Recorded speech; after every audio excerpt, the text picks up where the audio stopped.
Hello friend, Gurukul vision academy में आपका स्वागत है। और चलिए, जैसा कि आप जान रहे हैं, हम लोग का जेपीएससी का जो लक्ष्य बैच चल रहा है उसमें हम लोग अब साइंस और टेक्नोलॉजी का जो सेगमेंट है यानी पेपर 6 हम लोग स्टार्ट कर चुके हैं। ठीक है, तो पेपर 6 में जैसा कि आप जानते हैं कि एक क्वेश्चन 32 नंबर का आता है। ठीक है, अब इस तरीके से आपको 5 क्वेश्चन का आंसर देना पड़ता है। ठीक है, और जैसे कि 5 क्वेश्चन का और साथ में आपका ऑब्जेक्टिव नंबर है, तो इस तरीके से हम लोग देखते हैं उसमें। ठीक है, तो चलिए हम लोग देखते हैं साइंस एंड टेक्नोलॉजी का जो पहला चैप्टर, सॉरी पहला टॉपिक जो है उसके बारे में हम लोग देखते हैं। और इसमें जैसा कि आप सब जानते हैं कि हम लोग का यानी गुरुकुल विजन एकेडमी का एक कमिटमेंट है कि सारा का सारा टॉपिक टॉपिक वाइज सब सारे सब्जेक्ट का यानी सारे पेपर का हम लोग अपलोड करें यूट्यूब पे, वो भी बिल्कुल फ्री। जैसा कि आप सब जानते हैं कि आज फी का कोर्स कितना ज़्यादा है और किस तरीका से है, लेकिन हम ये चैनल उन लोगों के लिए डेडिकेटेड है जो अपनी तैयारी को मूर्त रूप देना तो चाहते हैं बट पैसे के अभाव में अच्छे कोचिंग क्लासेस नहीं ले पाते हैं। तो जब कोचिंग क्लासेस नहीं ले पाते हैं तो उन लोगों की तैयारी में कहीं न कहीं कुछ खामियाँ रह जाती है। तो चलिए हम लोग स्टार्ट करते हैं अब आगे का सेशन। और जैसा कि जानते हैं आप कि इसमें आपको फ्री लेक्चर सीरीज है। आपका जो आप पढ़ाया जा रहा है वो पीडीएफ भी आप लोग को प्रोवाइड करवाया जाएगा। अगर प्रोवाइड आप लोग को चाहिए पीडीएफ तो आपको देखिए दोनों नंबर पे आप लोग को क्या करना है, कांटेक्ट करना है। और आप लोग व्हाट्सएप ग्रुप से जुड़िए, टेलीग्राम ग्रुप से जुड़िए और आप लोग इसका फायदा उठाइए। साथ में जो क्वेश्चन मॉडल आंसर के रूप में करवाया जा रहा है उसका आप लोग आंसर लिखिए, व्हाट्सएप ग्रुप पे भेजिए। हम लोग उसका एनालिसिस करके आपको फीडबैक देंगे कि क्या है नहीं है किस तरीका से। ठीक है फ्रेंड, तो चलिए हम लोग स्टार्ट करते हैं। ठीक है, तो साइंस एंड टेक्नोलॉजी का देखिए पहला पहला टॉपिक है, यही है विज्ञान और प्रौद्योगिकी पर राष्ट्रीय नीति। ठीक है, विज्ञान और प्रौद्योगिकी पर राष्ट्रीय नीति। देखिए फ्रेंड, आज जो हम लोग विज्ञान और प्रौद्योगिकी, बस 2 मिनट का एक लेक्चर है, इसके बाद में हम लोग फैक्चुअल डिटेल पे आएंगे कि सॉरी इसमें क्या है कि देखिए भारतीय सभ्यता की अगर बात करें, भारतीय संस्कृति की बात करें, तो विज्ञान और प्रौद्योगिकी का जो आपका सिलसिला है वो आज से ही नहीं, वो आज से नहीं बल्कि बल्कि आपका हड़प्पन काल से, हड़प्पा सभ्यता से ही चलते आ रहा है। हड़प्पा सभ्यता से भी आज, हड़प्पा सभ्यता की बात ही छोड़िए, उसके आगे भी, उसके आगे से भी ये चलते आ रहा है। ठीक है,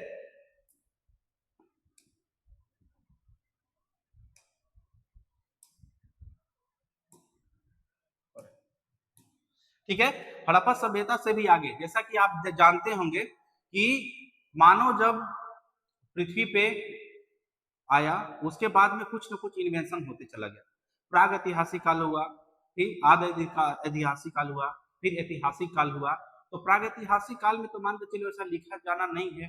ठीक है, लेकिन फिर भी अब देखेंगे वहां पे आपका आपका जो पत्थर जो होते थे, जिसको चौपानी मांडो के नाम से जाना जाता है। ठीक है, चौपानी के नाम से जाना जाता है। जब पत्थर को छील के जब बनाया जाता था, मान के चलिए इस तरीके से बना दिया गया, या तीर आपका आपका इस तरीके से आपको बना दिया गया। ठीक है, तो ये सब आपको कहाँ कहीं आपको भीमबेटका में, आपको भीमबेटका की जो गुफा होता है जो वहां पे आपको देखने को मिलता है। उसके बाद ये मध्य पाषाण काल जब आया, ठीक है, मध्य पाषाण मतलब कि आदि आदि ऐतिहासिक आया तो लिपि का आविष्कार हुआ, लेकिन वहां पे लिखा पढ़ा नहीं जाता था। ठीक है, तो लिपि का आविष्कार होना भी एक वैज्ञानिक गतिविधि था। ठीक है, तो जैसा कि आप हड़प्पा में जानते हैं, तो हड़प्पा में देखेंगे कि आप वैज्ञानिक दृष्टिकोण से अगर आप उसका देखें तो बहुत ही अच्छा उस पर देखने को मिलता है। जिस तरीके से देखें हम लोग कि हड़प्पा सभ्यता में जब देखेंगे आपके नगर का जो नगर नियोजन, ठीक है, हड़प्पा सभ्यता का नगर नियोजन भी अगर देखेंगे हम लोग तो ये आपका पूरी तरीके से वैज्ञानिक दृष्टिकोण से था, पूरी तरीके से वैज्ञानिक दृष्टिकोण से था। और वहां पे जैसा कि देखेंगे आप लोग ग्रिड प्रणाली था। ठीक है, जो सड़कें थी वो ग्रिड, जो जो सड़कें थी वो ग्रिड प्रणाली पे आपका ग्रिड प्रणाली थी। वहां का नाप तोल देखिए आप, नाप तोल का जो मेजरमेंट होता है उसके बारे में आप जब देखेंगे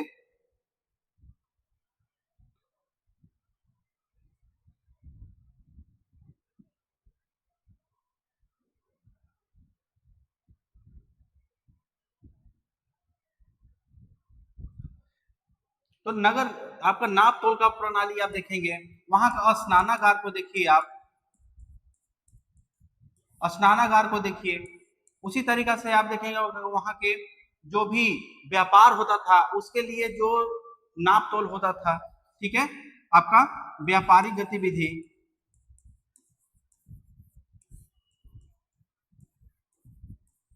व्यापारिक गतिविधियों के बारे में देखें तो इस तरीका से देखेंगे कि कहीं ना कहीं जो विज्ञान और प्रौद्योगिकी है वो भारतीय सभ्यता में आपका सिंधु सभ्यता से ही आता है।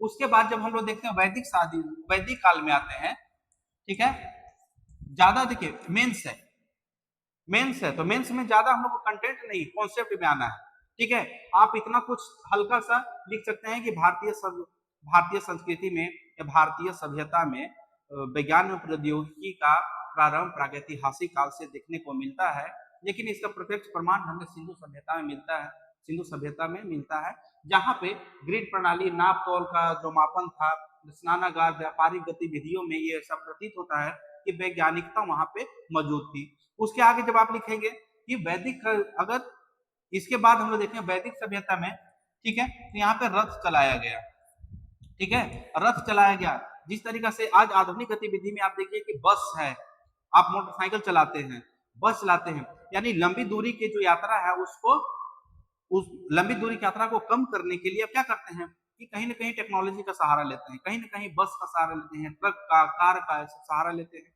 तो वहां पे रथ का सहारा था, तो लोगों का आना जाना, मूवमेंट जो था ना वो आसान हो गया। इसी तरीका से देखिए आपका तीर धनुष, ठीक है, तीर धनुष हुआ करता था। जैसे तीर धनुष मार करने के लिए या कहीं भी किसी चीज का अपनी रक्षा करने के लिए, लड़ाई करने के लिए तीर धनुष का उपयोग किया जाता था।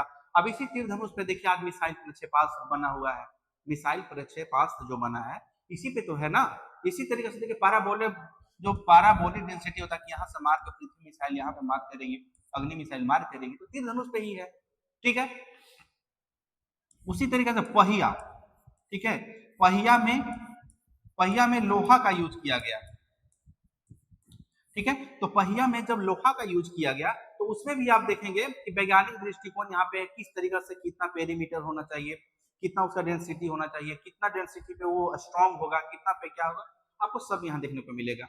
उसी तरीके जब मौर्य काल में आया तो इसी तरीके से लगातार बढ़ते चला जाता है। फिर आप मध्यकाल में बताइए कि मध्यकाल में साइंस एंड टेक्नोलॉजी कैसे आया, तो मध्यकाल में देखेंगे कि इस्लामिक गतिविधियां बढ़ गई, इस्लामिक गतिविधियां बढ़ गई तो रथ हो गया, ठीक है, वहां पे और भी औजार आ गए, साथ में तोप, गोला बारूद आका हुआ, ये सब साइंटिफिक गतिविधि था, ठीक है। तो इस तरीका से एक छोटा सा भूमिका जिसमें आके आप कम से कम 100 वर्ड लिख सके, तो 100 वर्ड लिखने के बाद आप डायरेक्ट आपको हम लोग आधुनिक काल पे आते हैं। फ्रेंड थोड़ा सा तबियत ढीला है तो थोड़ा सा कंसीडर करना है सर, ठीक है। तो इस तरीके से हम लोग आपका सिंधु सभ्यता, ठीक है,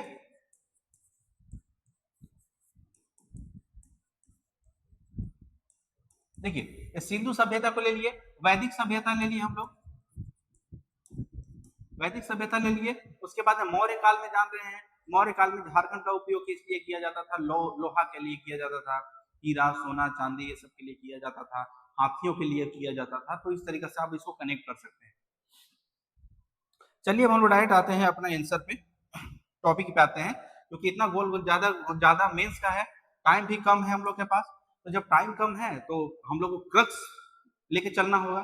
तो अब देखिए विज्ञान और प्रौद्योगिकी का विज्ञान पर राष्ट्रीय नीति कैसे बना। तो देखिए किसी भी देश को या किसी भी राज्य को जब कोई भी चीज आविष्कार करना होता है या किसी भी चीज में आगे बढ़ना पड़ता है तो नीति का निर्माण किया जाता है। तो ये भारत का अपना राष्ट्रीय नीति है, तो इसमें हम लोग देखेंगे कि किस तरीका से भारत ने अपना राष्ट्रीय नीति बनाया और भारतीय राष्ट्रीय नीति बना के किस तरीके से आगे बढ़ रहा है। तो देखिए विज्ञान और प्रौद्योगिकी पर राष्ट्रीय नीति जब सबसे पहले बार अगर हम लोग देखेंगे कि आजादी के पहले भी, ठीक है, आजादी के पहले भी हमारा कितना भी आविष्कार हो चुका था, आविष्कार की तरफ हम लोग कदम बढ़ा चुके थे, लेकिन हम लोग आजाद नहीं थे, हम लोग इंग्लैंड के पराधीन थे। तो पराधीन होने के बावजूद वो हम लोग का क्रेडिट नहीं मिल सकता था, ठीक है। तो सबसे पहले देख लीजिए कि किस तरीके से हम लोग भूमिका कैसे बांधेंगे इसको। देखिए किसी भी देश का विकास उसकी आधुनिकता पर निर्भर करता है, ठीक है, यानी कि जितना ज्यादा आप आधुनिक होंगे उतना ज्यादा आप विकास करेंगे, उतना ज्यादा विकसित होंगे आप। ठीक है, जैसे कि अमेरिका में आधुनिकता बहुत उच्च स्तर पे है, तो जब उच्च स्तर पे है तो वहां पे उन लोग का, अमेरिका का क्या कहानी है कि वहां पे बेहतर तरीका से आधुनिकीकरण हुआ, बेहतर तरीका से डेवलप हो गया वो। ठीक है, आधुनिकता विज्ञान एवं प्रौद्योगिकी पर टिकी होती है। ठीक है, जो देश तीव्रता एवं समावेशी विकास का वाहक होता है, ठीक है, और विज्ञान की परंपरा विश्व के प्राचीनतम वैज्ञानिक परंपराओं में से एक है। ठीक है, विज्ञान की जो परंपरा, भारतीय विज्ञान की परंपरा आपको बता दिए, जिस तरीके से आपको सिंधु सभ्यता को जोड़ लिए, वैदिक सभ्यता को जोड़ लिए, उसी तरीके से गुप्त काल में आ जाइए, या कुछ वराहमिहिर को उसमें ऐड कीजिए, आर्यभट्ट को, नागार्जुना को, ये सब जब देखेंगे, पतंजलि को, पाणिनि को, इस सब जब आप देखेंगे तो आज जो शल्य चिकित्सा आज इतना इतना बढ़ गया है, तो जब आप देखेंगे वहां पे तो हमारा जो प्राचीन काल में जो शल्य चिकित्सा था इससे भी ज्यादा उन्नत था, उस समय के लिए उन्नत उन्नत था वो। ठीक है, तो इस तरीका से आर्यभट्ट को जोड़िए कि आर्यभट्ट किस तरीका से बताए, नागार्जुन क्या बताए। ठीक है, तो ये सब आपको जोड़ते हुए आगे बढ़ना है। लेकिन साइंस है, साइंस पे आप टू द पॉइंट आपको लिखना, सबसे ज्यादा मार्क्स गेनिंग सब्जेक्ट यही होता है। ठीक है, तो इंडिया में किस तरीके से पॉलिसी बना, तो देखिए, एक स्वतंत्रता से पूर्व लेते हैं और एक स्वतंत्रता के बाद लेते हैं। ठीक है, स्वतंत्रता के पहले, स्वतंत्रता के बाद लेते हैं। तो देखिए, स्वतंत्रता से पूर्व क्या था ना कि भारत, आप जान रहे हैं, स्वतंत्र नहीं था, लेकिन फिर भी वहां पे गतिविधि तो हो रहा था ना। जैसे देखिए 1905 में पूसा में कृषि अनुसंधान केंद्र खुला। ठीक है, आप भी जानते हैं। ठीक है, तो 1905 में, 1907 में टाटा का गठन हो गया, टाटा का गठन हुआ। उसी तरीके से देखिए कि 1929 में देखिए आप imperial council of agriculture research का, ठीक है, आईसी आईसीएआर का गठन होता है, 1929 में हुआ। ठीक है, 1942 में देखेंगे कि council of science and industrial research, ठीक है, सीएसआईआर का गठन होता है। तो सीएसआईआर का गठन होता है, लेकिन फ्रेंड ये सब जो भी हो रहा था ना, अंग्रेजों के संरक्षण में हो रहा था, अंग्रेजी सरकार कर रही थी। ठीक है, 1942 में देखिए उस समय भारतीय सरकार नहीं थी, अंग्रेजी सरकार थी वहां पे। ठीक है, तो देखिए यहाँ पे इस तरीके से आपका आजादी से पहले मतलब था, रिसर्च था, विज्ञान प्रौद्योगिकी पे आपका नियम बनाया जा रहा था, लेकिन नियम बनाने के साथ साथ इसमें भारतीय पराधीन था, इसीलिए इसकी गणना उसमें नहीं की जाती है। ठीक है, लेकिन जैसे ही भारत स्वतंत्र होता है 15 अगस्त 1947 को, ठीक है, तो आप देखेंगे कि उस समय बहुत सारे देश आजाद होते हैं। पाकिस्तान से 1948 में लड़ाई हो जाता है, और जब 1948 में लड़ाई हो जाता है तो देखेंगे आप कि किस तरीका से भारत को कहीं ना कहीं जरूरत पड़ता है कि एक तरफ तो गरीबी से उसको लड़ना होता है, और दूसरी की तरफ, एक तरफ चाइना था, एक तरफ आपका पाकिस्तान था, दूसरी तरफ पूरी पाकिस्तान यानी बांग्लादेश था। तो कहीं ना कहीं एक्सटर्नल जो थ्रेट्स थे वो भी मौजूद था। ठीक है, मौजूद था। उसी तरीके से देख रहे थे कि उस समय का जो द्वितीय विश्व युद्ध हुआ था, तो पूरा विश्व में अनरेस्ट पैदा हो चुका था, एक देश दूसरे पर भरोसा नहीं कर पा रहे थे। ठीक है, तो उसी को रिगार्डिंग देखते हुए और कहीं ना कहीं राष्ट्रीय नीति की जरूरत पड़ रही थी। लेकिन राष्ट्रीय नीति कब आता है, जब आपके पेट में खाना हो। ठीक है, तब आप कुछ अच्छा सोचते हैं। तो भारत का बंटवारा हुआ था, खाने को कुछ नहीं था। तो जब प्रथम पंचवर्षीय योजना जब आता है, तो प्रथम पंचवर्षीय योजना में क्या होता है कि कृषि को बढ़ावा दिया जाता है। ठीक है, फर्स्ट 5 ईयर जो प्लान आता है उसमें एग्रीकल्चर को बढ़ावा दिया जाता है।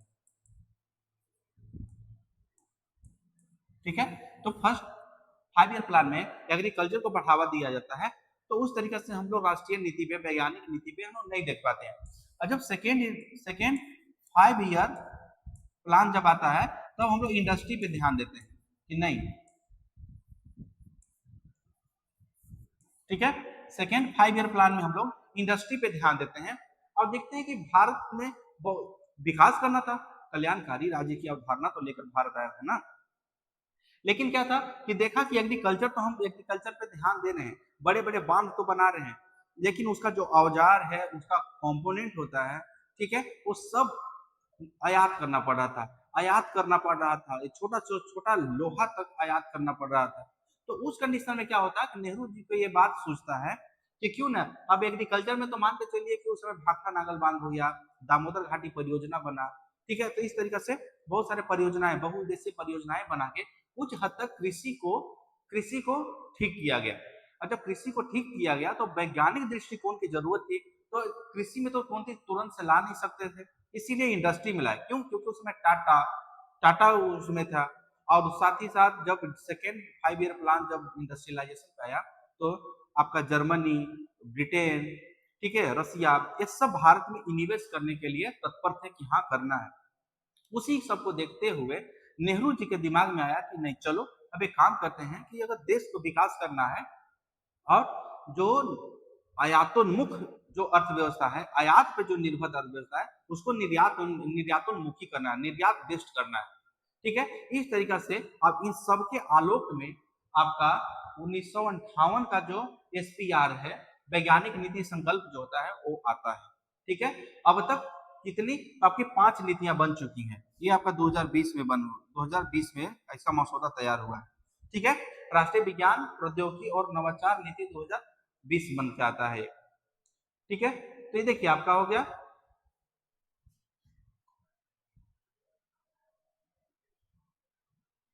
देखिए 1958 का जो नीति था साइंटिफिक पॉलिसी, ठीक है, रेजोल्यूशन, एसपीआर कब आता है? 1958 में आता है। 1958 में आता है, तो 1958 से लेकर 1983 तक का जो जो पीरियड होता है ना, ये संक्रमण का काल होता है।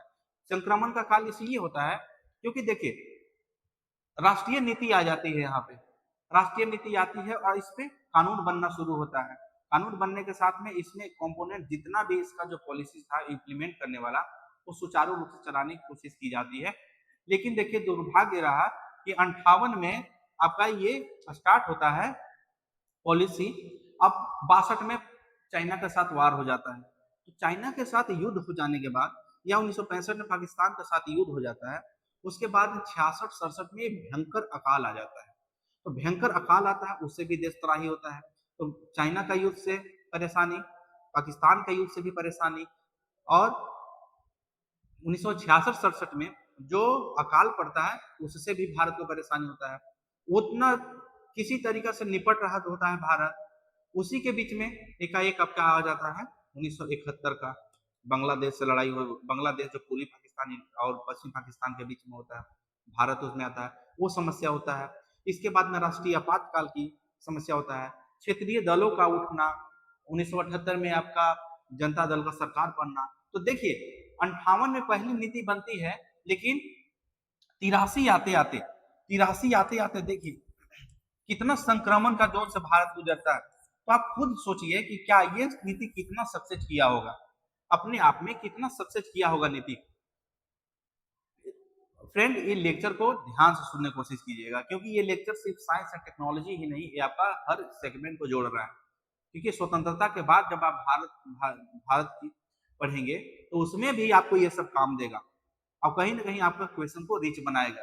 तो भले ही थोड़ा सा सुनने में जो भी लगे, लेकिन पेशेंस रख के एक बार सुन लेना, अच्छा से सुन लेना, कहीं ना कहीं अच्छा काम देगा, ठीक है। उसके बाद में देखिए इस सब के बारे में बताता हूँ आगे, बस अभी ओवरव्यू देखिए। 83 तक का मतलब जो हाल था वो बहुत ही मतलब कि दयनीय स्थिति में देश का गुजर रहा था। उसे टेक्नोलॉजिकल कॉम्प्रिहेंशन सेल्फ रिलायंस बनाने की तरफ अब हम लोग आगे बढ़ते हैं कि नहीं, टेक्नोलॉजिकल आपका टेक्नोलॉजिकल कॉम्पिटेंस हमको बढ़ाना होगा। क्यों? क्योंकि उस समय देखिए इसी के बीच में देखिए राष्ट्रीय नीति जब इधर बन रहा था, तो उसी समय देखिए कि चाइना चाइना का सार्वभौम हो चुका था, चाइना एक न्यूक्लियर पावर बन चुका था। तो भारत का तो ऐसे ही धड़कन तेज था कि कब हो सकता है जो चिकन नेक बोला जाता है, सिक्किम और बांग्लादेश के बीच में जो एरिया जो है भारत नॉर्थ ईस्ट जोड़ता है, चिकन नेक बोलते हैं, उसको कब मरोड़ देता ये भी कहना मुश्किल, ठीक है, ये भी कहना मुश्किल था। तो इन दैट कंडीशन क्या होता है कि किसी तरीका से पार तो हो जाता है, ठीक है। लेकिन 1983 में एक फिर से लाया जाता है नीति, एक फिर से नीति लाया जाता है और उसमें देखते हैं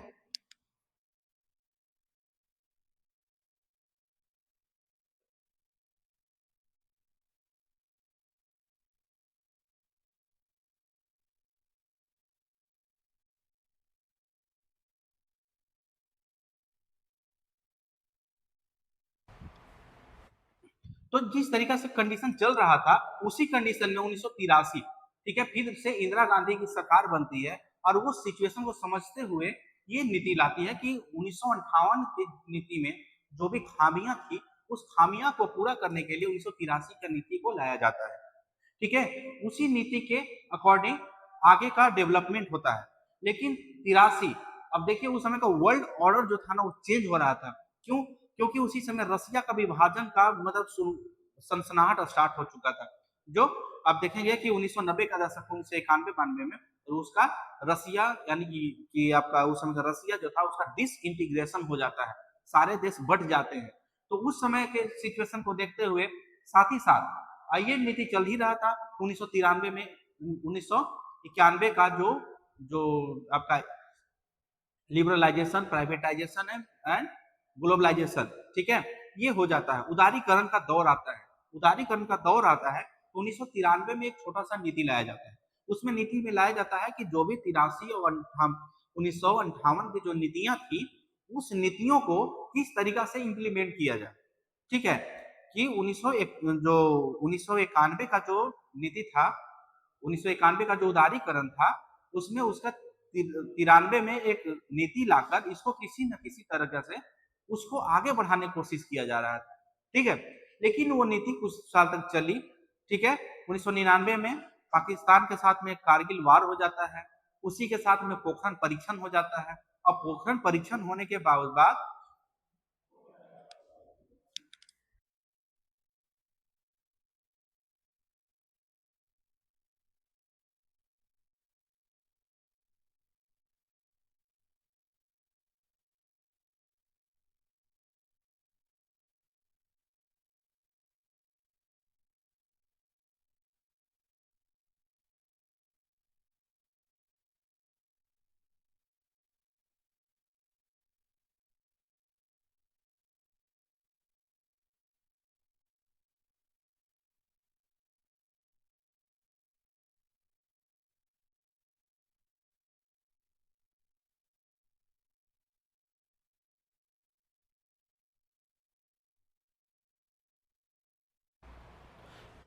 तो देखिए 1993 से लेके 2003 के बीच में फिर से कुछ न कुछ संक्रमण का काल आता है, ठीक है। पोखरण परीक्षण और भारत पे लगातार दबाव बना दिया गया कि नहीं तुम ये कर रहे हो, तुम वैसे कर रहे हो, तुमको ये बैन वो बैन लगा दिया गया।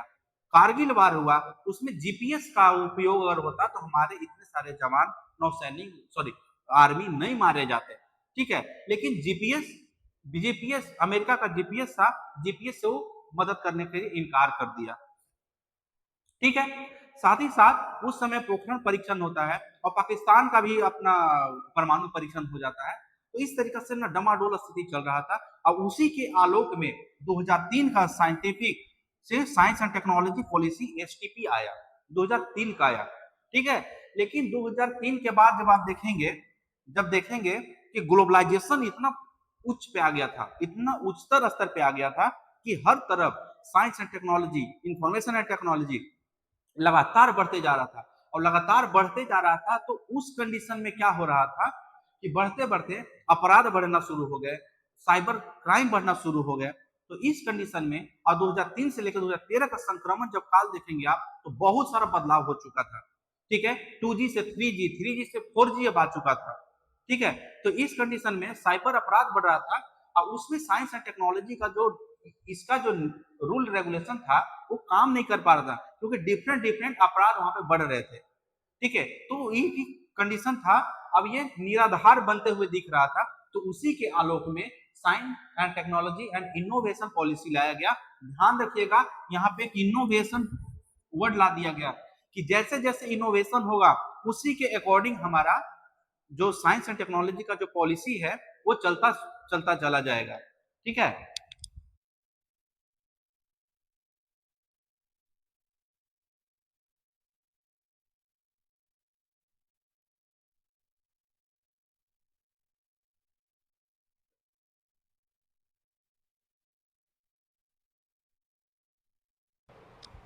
ठीक है। तो इस तरीका से आलोक मिला। देखिए फ्रेंड ये था ओवरव्यू। अब इसका 2013 जब निराधार होना शुरू हुआ क्योंकि देखिए आप इसमें देखेंगे कि बहुत बड़ा केस आया था उस समय देश में ना न्यायपालिका और कार्यपालिका, विधायिका, संसद एकदम एक्टिव हो गए थे।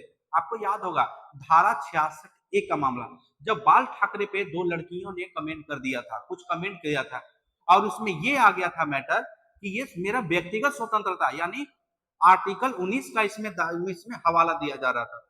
और आर्टिकल 19 का जब हवाला दिया जा रहा था इसमें ये कन्फाइन नहीं हो पा रहा था कि धारा जो 66 ए है वो वाक एंड अभिव्यक्ति, ठीक है, फ्रीडम ऑफ स्पीच के अंतर्गत आता है या नहीं आता है, ठीक है। तो यही आपका देखने को मिल रहा था। तो ये जब देखने को जब मिल रहा था तो उस कंडीशन में उसी के अकॉर्डिंग किसी तरह से चलते रहा और आके फाइनली 2020 में एक मसौदा तैयार होकर आया साइंस एंड टेक्नोलॉजी पे। 5G टेक्नोलॉजी, आपका 6G टेक्नोलॉजी आ रहा है और तरह तरह के मतलब क्राइम का जो दायरा था वो लगातार बढ़ते जा रहा है, साइबर क्राइम बढ़ते जा रहा है। तो उस कंडीशन में 2020 का जो मसौदा है तैयार होकर आता है, ठीक है। यहाँ पे देखिए फ्रेंड एक चीज है आपका,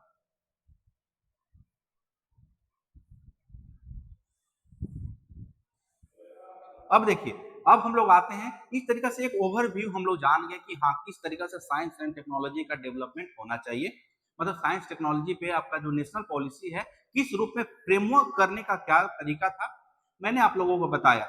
अब इसी का आगे पूरा तरीके से डिटेल में आप लोगों को चलिए हम लोग आप लोग को बताते हैं कि क्या है था नहीं था। देखिए अब एसपीआर पॉलिसी 1958, ठीक है, एसपीआर पॉलिसी 1958 जब चला तो इसके पूर्व, इसके पहले और इसके बाद इसमें हम लोग देखते हैं कि आखिर 58 ये जो था एसपीआर पॉलिसी उसके लाने के पहले भी तो कुछ हुआ होगा, तो उसका क्या था, तो देखिए क्या था 1945 में ना Tata institute of fundamental research स्थापित किया गया था, ठीक है। और इसमें ये बताइए इसमें था कि भारत का प्रतिनिधित्व ये कर रहा था, भारत का प्रतिनिधित्व कर रहा था क्योंकि उस समय देश आजाद नहीं था। अब जब आजाद नहीं था तो तरह तरह की समस्याएं आ रही थी, ब्रिटेन वार में लगा हुआ था, वार खत्म भी नहीं हुआ था उस टाइम तक। तो जब वार खत्म नहीं हुआ था तो सेकेंड वर्ल्ड वार जब चल ही रहा था तो उसी समय भारत में बहुत तरह की समस्याएं आ रही थी। और जब समस्याएं आ रही थी तो Tata institute of fundamental research ने सोचा कि चलो अब हम ही कुछ करते हैं। टाटा ग्रुप का ये था, तो क्योंकि टाटा ग्रुप 1907 में जब आपका टाटा जो आपका जमशेदपुर में प्लांट बैठा था, तो जब बैठ गया था तो उसके पास कुछ ना कुछ तो पैसा आ ही गया होगा, ठीक है। तो देश के विकास के लिए वो कुछ ना कुछ करना चाहता था, ठीक है। उसी के आलोक में आपका Tata institute of fundamental research आपका लगता है। साथ में 1950 के दशक में परमाणु आयोग का गठन होता है। परमाणु आयोग का गठन इसलिए होता है क्योंकि देश आजाद हो रहे थे, ठीक है। उस समय जब परमाणु वार जो मतलब सेकेंड वर्ल्ड वार हो रहा था, अमेरिका परमाणु गिरा चुका था जापान पे, नागासाकी पे और हिरोशिमा पे, ठीक है। तो कहीं ना कहीं भारत पे इतना लगने लगा था कि हो सकता है कि आने वाले भविष्य में हमको भी परमाणु का खतरा हो सकता है, और जब परमाणु का खतरा हो सकता है तो क्यों ना हम इसके तरफ बढ़े। साथ ही साथ भारत में एनर्जी का बहुत क्राइसिस था उस टाइम, तो परमाणु ऊर्जा के रूप में भी परमाणु का जरूरत था। तो 1950 के दशक में आपका परमाणु आयोग का भी गठन चल रहा था, कि बात हो रहा था कि किया जाए, ठीक है। तो ये आपका हो रहा था, तो इसके आलोक में इसको भी डाल दिया गया कि चलो भाई ठीक है। अब देखिए एसपीआर पॉलिसी जब 1958 बन चुका था, बनने के बाद में क्या क्या आपका major development science and technology में क्या हुआ, 1962 में इंस्को पार्क का गठन किया गया, ठीक है। 1962 में इंस्को पार्क का गठन किया गया, ठीक है। उसी तरीके से थुम्बा नामक स्थान पर अंतरिक्ष वेधशाला बनाया गया, ठीक है। थुम्बा कहाँ पे है, चलिए आप लोग बताइए, थुम्बा कहाँ पे है, केरला में है कि तमिलनाडु में है, चलिए बताइए। देखिए अब इंस्को पार्क ये वाला जो था ना, इसी पे गठन पे आपका इसरो का गठन कर दिया गया, इसी पे इसरो का गठन कर दिया गया आपका 1969 में, इसी का नाम बदल के इसरो कर दिया जाता है। तो इस तरीका से एसपीआर के बाद में ये मेजर, क्योंकि देखिए आप अभी जस्ट आपको बताया कि 1958 का जो पॉलिसी बना था उसके बाद हमारा देश कितना क्राइसिस से गुजर रहा था, तो आप भी जानते हैं, हम भी जानते हैं, पूरी दुनिया जानती है। 1958 से लेके 1980 तक का जो कालखंड था वो बेहतर एकदम संक्रमण का काल, कर सकते हैं जिसका अवेलेबल इस तरीका से था, ठीक है, इतना ज्यादा था। फिर भी भारत की तरफ से देखिए इतना मतलब कि एक मेजर डेवलपमेंट इसको कहा जा सकता था कि मेजर डेवलपमेंट किया जा रहा था। फ्रेंड देखिए आपको आंसर लिखना है, समझना पड़ेगा, ये समझ के ही लिखा जा सकता है, ठीक है।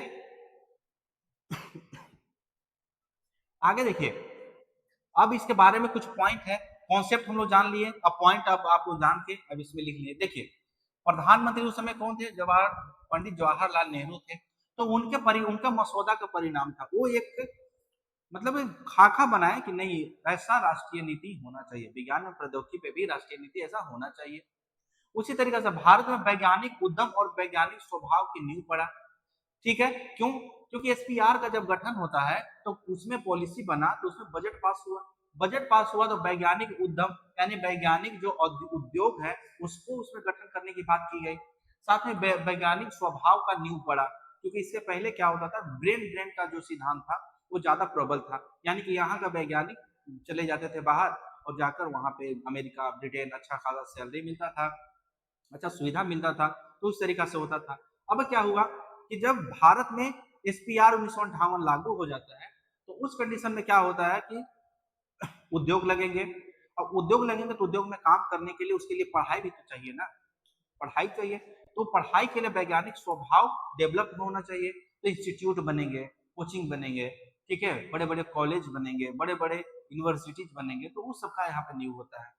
फिर कल्याणकारी राज्य की संकल्पना को पूरा करना, देखिए कल्याणकारी राज्य की संकल्पना को तभी पूरा कर सकते हैं जब आप साइंस एंड टेक्नोलॉजी का बेहतर उपयोग करते हैं। उसको कैसे, ये देखिए सबसे पहली बात कि साइंस एंड टेक्नोलॉजी का उपयोग तो हर जगह पे है, कल्याणकारी राज्य में यानी हर जनता तक, आज का अगर एग्जाम्पल दें तो हर जनता तक किसी न किसी रूप में जो सरकारी सेवाएं हैं, पब्लिक जो फैसिलिटीज है उसको पहुंचाना है।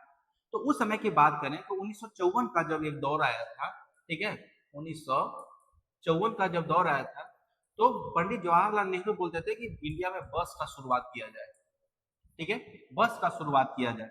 बस का शुरुआत क्यों किया जाए, क्योंकि ट्रेन का तो शुरुआत ऑलरेडी हो चुका था, ठीक है।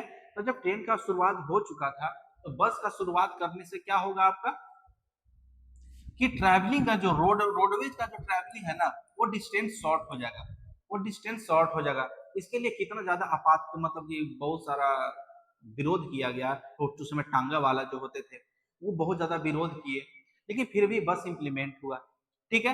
तो अब इससे क्या होता है कि बस हुआ, ट्रक आया, तो अब क्या हुआ कि एक जगह का सामान दूसरे जगह पे जा रहा था, ठीक है, ठीक है। मान के चलिए यहाँ पे सरकार की कुछ सुविधा है वो यहाँ तक पहुंचाना है, तो वो सुविधाएं मौजूद थी। तो कल्याणकारी राज्य की जो संकल्पना थी, कृषि में डेवलपमेंट होना शुरू हो गया, ठीक है, उसी तरीके से आपका इंडस्ट्री में डेवलपमेंट शुरू हो गया। तो इस तरीके से आपका कल्याणकारी राज्य की अवधारणा क्या है, जब हम लोग साइंस पॉलिटी पढ़ेंगे या फिर हम लोग इकोनॉमी पढ़ेंगे, वहां पे कल्याणकारी राज्य की अवधारणा क्या थी, क्या था, वो हम लोग देखेंगे। और यहाँ से हम लोग तुलना करेंगे रसिया से, रसिया का जो समाजवादी संकल्पना था उससे तुलना करेंगे। साइंस और टेक्नोलॉजी का सामाजिक आर्थिक परिवर्तन का एक साधन के रूप में, ठीक है, आप इसको जोड़ सकते हैं। साइंस और टेक्नोलॉजी का सामाजिक आर्थिक किस तरीके से परिवर्तन हुआ, ठीक है, समाज में टेक्नोलॉजी आएगा तो समाज में आएगा तो लोग अपने आप को अपग्रेड करेंगे, और जब अपने आप को अपग्रेड करेंगे तो उसका आर्थिक गतिविधि में ज्यादा से ज्यादा भागीदारी होंगे, अपने आप को अपग्रेड करेंगे, आपका काम करने का तरीका बदल जाएगा, आपका एफिशिएंसी बढ़ जाएगा, तो आप ज्यादा पैसे कमाएंगे, और जब ज्यादा पैसे कमाएंगे तो उस पैसा को आप आर्थिक गतिविधि में लगा सकते हैं। तो इसी तरीके से आपका सामाजिक आर्थिक परिवर्तन का एक खाका तैयार हुआ। उसी तरीके से सामाजिक आर्थिक सांस्कृतिक सुविधाएं और सेवाएं भी बढ़ गया, ठीक है। कच्चे माल और पूंजी उपयोग पर बोझ कम करना, देखिए कच्चा माल था और पूंजी था, ठीक है। तो मान के चलिए कि एक कोयला, मान के चलिए सिंपल सा है, कोयला निकालने के इसमें से 100 मजदूर का काम करते थे, और 100 मजदूर मिलके एक दिन में 1 टन निकाल रहे हैं, ठीक है, ठीक है, एक टन निकाल रहे थे। अब क्या हुआ कि जब यहाँ पे मशीन आ गया, मान के चलिए कोई भी एक मशीन आ गया, ड्रिलिंग मशीन आ गया या कुछ भी आ गया, ठीक है, अब क्या हुआ कि ट्रॉली आ गया, तो 100 मजदूर की जगह पे एक ट्रॉली अब यहाँ पे 10 टन निकालना शुरू कर दिया। ठीक है, 10 टन निकालना शुरू कर दिया। तो इन दैट कंडीशन क्या होगा, आपका कच्चा माल का उचित उपयोग हो रहा है ना, यहाँ पे पूंजी का भी बचत हो रहा है ना, आपका पूंजी का भी बचत हो रहा है ना। यहाँ पे 100 मजदूर काम कर रहे थे, एफिशिएंसी उतना नहीं था, तो एफिशिएंसी बढ़ गया तो कच्चा माल ज्यादा निकलेगा, कच्चा माल ज्यादा निकलेगा तो पूंजी आपका पूंजी भी बढ़ेगा, पूंजी बढ़ेगा ना, कच्चा माल ज्यादा निकलेगा तो उसका ज्यादा उपयोग होगा, तो आपका पूंजी तो ग्रोथ होगा ना, वो हो गया।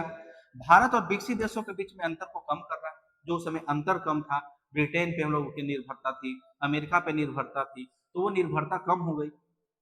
ठीक है, बड़े पैमाने पर उच्च गुणवत्ता वाले वैज्ञानिकों का एक समूह बनाना, यानी कि इसमें वैज्ञानिक दृष्टिकोण डेवलप करना और वैज्ञानिक बनाने पर भी जोर दिया गया।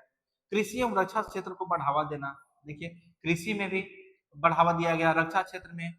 अब इसका एग्जाम्पल आप लोग इसका एक स्ट्रॉन्ग करना है, तो इसमें आप देख सकते हैं कि यहाँ पे आपका ग्रीन रेवोल्यूशन कौन सा आया, ग्रीन रेवोल्यूशन आया।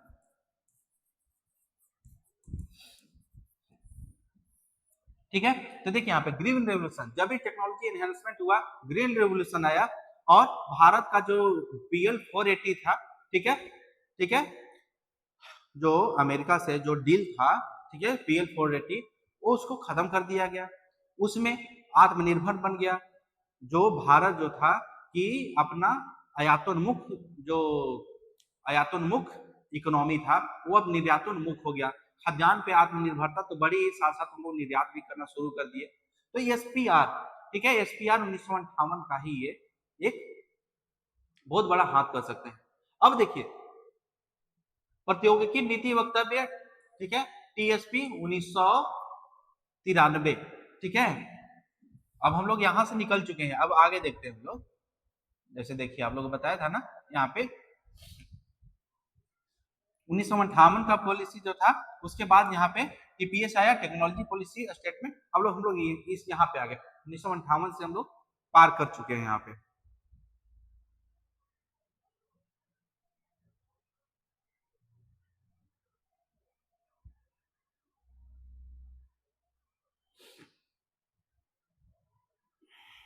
ठीक है, तो देखिए लाने का कारण क्या था, लाने का उद्देश्य क्या रहा। तो देखिए 1958 की नीति का अग्रगामी उसी को आगे बढ़ाना था, और कहीं ना कहीं 1958 का जो पॉलिसी था ना, वो अपने काम करने में पूरी तरीके से सक्षम नहीं हो पाया था। क्यों नहीं हो पाया था, उसके पीछे कारण। अगर आपसे क्वेश्चन अब मान के चलिए कि ठीक है, एक क्वेश्चन आप लोगों से पूछता हूँ, क्या अगर क्वेश्चन पूछ दे, क्या 1958 की SPR नीति, ठीक है, SPR नीति पूर्णतः सफल थी? आलोचनात्मक परीक्षण करें, पहला हो गया।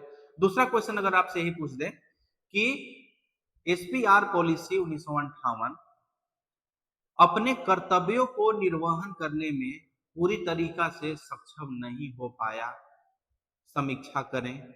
तो चलिए जितना भी आपको बताया उसमें तो आप लिख ही सकते हैं, ठीक है ना।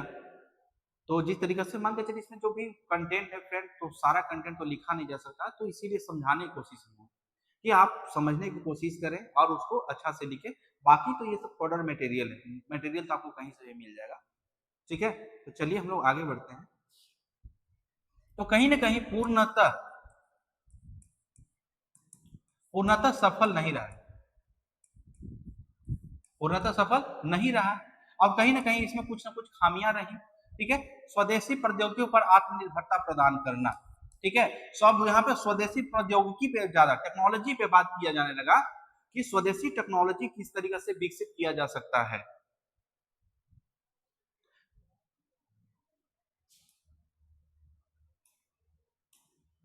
ठीक है। तो इसमें आत्मनिर्भरता आपको प्रदान करना था। चलिए आगे देखिए, आपका 3 दशकों में भारत एक मजबूत औद्योगिक और कृषि सुधार विकास कर लिया था। क्योंकि देखिए 1958 का जो प्रौद्योगिकी है ना, 3 दशक अगर देखें, तो जब यहाँ पे देखिए, यहाँ पे क्या बोल रहा है आपका, एक बोल रहा है औद्योगिक, ठीक है, यहाँ पे देखिए औद्योगिक बोल रहा है और कृषि सुधार, ठीक है। अब देखिए ये क्यों बोल रहा है 3 दशक में ऐसा सुधार कर चुका था, क्योंकि देखिए फर्स्ट 5 ईयर जो प्लान था, जो फर्स्ट 5 ईयर प्लान था, वो कृषि सुधार पे था। ठीक है, कृषि सुधार पे था। इसके आगे भी 3 दशक तक लगातार किसी न किसी तरीके से कृषि पे बढ़ावा दिया जा रहा था। हरित क्रांति आ गया। हरित क्रांति से जो हम लोग आयातोन्मुख जो अर्थव्यवस्था से, अब वो खाद्यान्न में निर्यातोन्मुख अर्थव्यवस्था की तरफ बढ़ चुके थे। ठीक है, ये बढ़ चुके थे। औद्योगिकरण का बाद सेकेंड 5 ईयर जो प्लान था, सेकेंड 5 ईयर प्लान था, वो इसी पे निर्भर था। और कहीं ना कहीं उस समय जब देखेंगे कि आपका राउरकेला, भिलाई, आपका बोकारो, यहाँ पे बड़े बड़े लौह का जो औद्योगिक संयंत्र थे वो लग चुका था।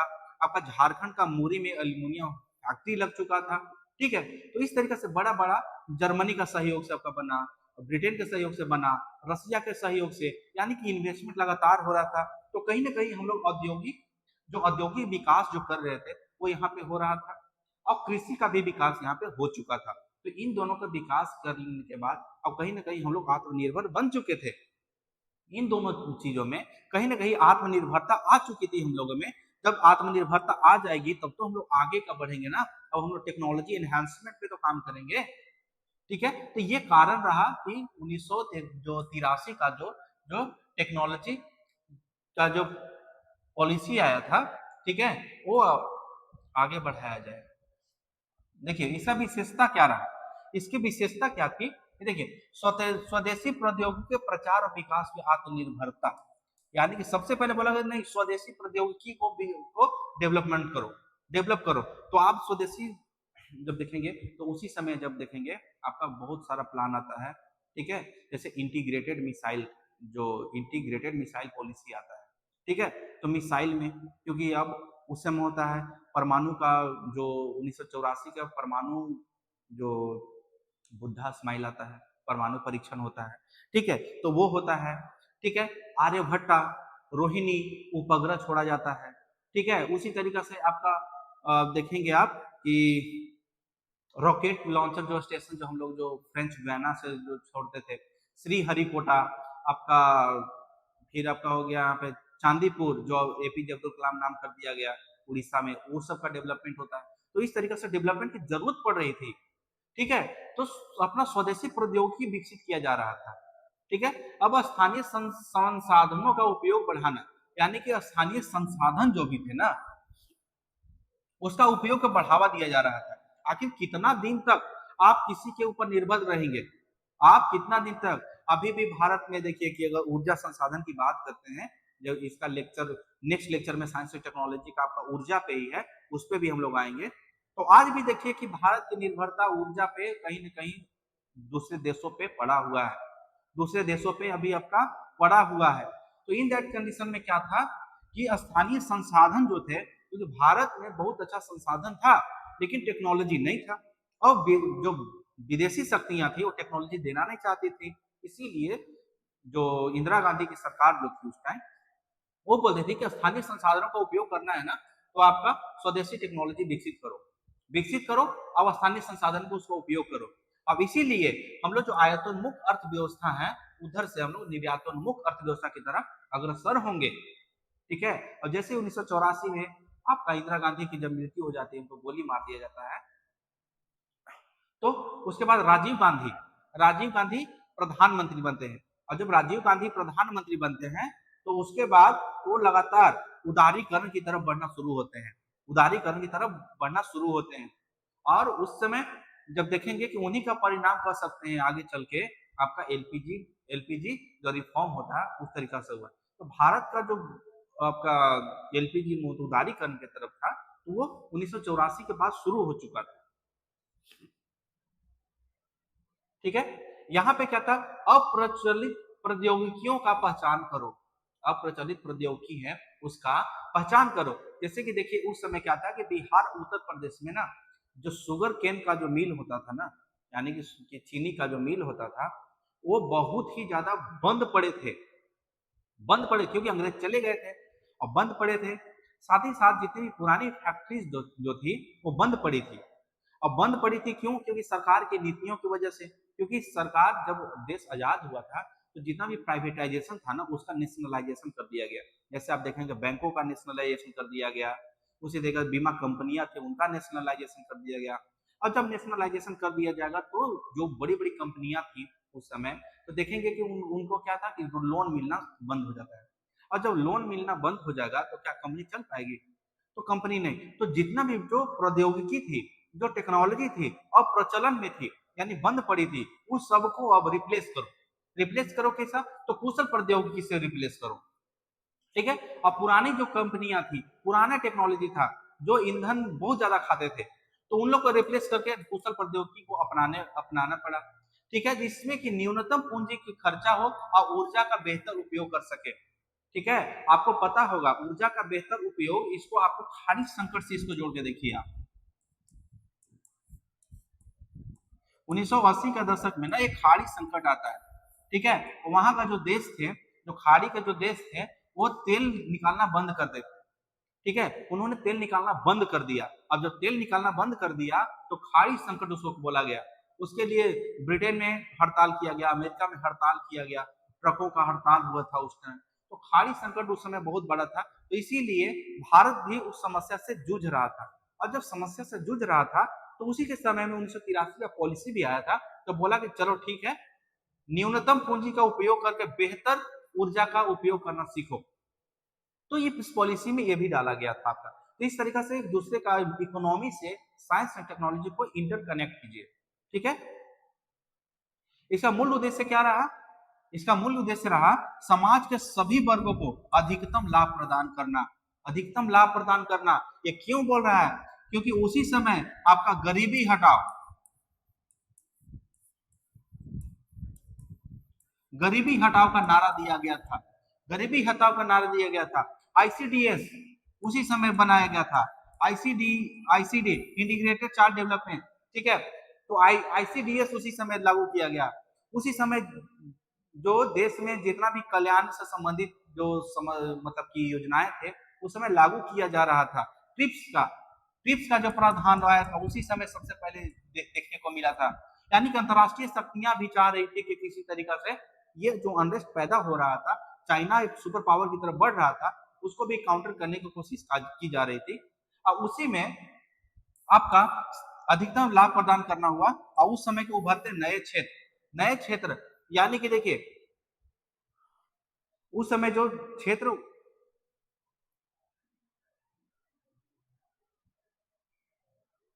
उस समय जो नए क्षेत्र उभर रहे थे उसमें कौन कौन था आपका? सूचना था, इलेक्ट्रॉनिक्स था और जैव प्रौद्योगिकी था। ठीक है, सूचना, इलेक्ट्रॉनिक और जैव प्रौद्योगिकी लगातार उस समय बढ़ते जा रहा था। इस समय इसका प्रभुत्व लगातार बढ़ रहा था। क्यों? क्योंकि उस समय अमेरिका हो गया, चाइना हो गया, रसिया हो गया, एक दूसरे का प्रतिद्वंदी बन रहे थे। अभी लगातार टेक्नोलॉजी का एनहांसमेंट कर रहे थे। ठीक है, अब इसी के रेस में आपका इंडिया को भी आना था। तो इंडिया को जब आना रहेगा तो क्या करेगा? वो भी इस पे जोर देगा। यानी सूचना इलेक्ट्रॉनिक देखेंगे कि उस समय टेलीफोन स्टार्ट होता है, उसी समय आपका कंप्यूटर आता है। ठीक है, तो कंप्यूटर आता है तो उसी समय देखकर हम लोग देखते हैं कि इससे रिलेटेड हमको क्या बनाना था? इसी से रिलेटेड कानून बनाना था, क्योंकि इसमें इलेक्ट्रॉनिक्स बनेगा, सूचना ये होगा, आपको बाहर से भी कंपोनेंट लाना है, यहाँ से बाहर भी भेजना है, तो उसी के लिए जो क्लोज्ड इकोनॉमी था ओपन इकोनॉमी बनाना था। तो इस तरीका से इसमें दिया गया था। देखिए, इस नीति के क्रियान्वयन पर एक कार्यान्वयन समिति बनाया गया। एक समिति बनाया गया इसके देख रेख के लिए। ठीक है, कि 1983 का जो पॉलिसी है उसको देखने के लिए। स्वदेशी प्रौद्योगिकी विकास को बढ़ावा देने के लिए और भारतीय उद्योगों की सहायता देने के लिए एक टेक्नोलॉजिकल डेवलपमेंट फंड बनाया गया। टेक्नोलॉजिकल डेवलपमेंट फंड बनाया गया। इस फंड में कुछ न कुछ पैसे रखा गया और उस पैसे को रखकर इसमें ये बात बताया गया कि किस तरीका से आप टेक्नोलॉजी को एनहेंस कर सकते हैं, टेक्नोलॉजी को बढ़ा सकते हैं। तो इस तरीका से आपको दिया गया। ठीक है, यानी कि जो भी फर्म जो टेक्नोलॉजी की तरफ बढ़ना चाह रहे हैं लेकिन उनके पास पैसा नहीं है, तो इसी टेक्नोलॉजी फंड के से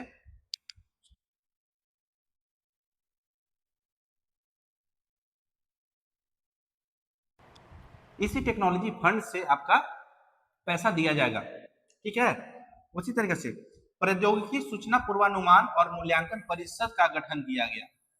ठीक है, यानी प्रौद्योगिकी सूचना का पूर्वानुमान लगाना, कैसे लगा सकते हैं, पूर्वानुमान लगाया गया और मूल्यांकन परिषद का गठन किया गया ताकि जो मतलब बेहतर तरीका से उसका क्रियान्वयन किया जा रहा है कि नहीं उसका देखने के लिए। ठीक है, चलिए आगे।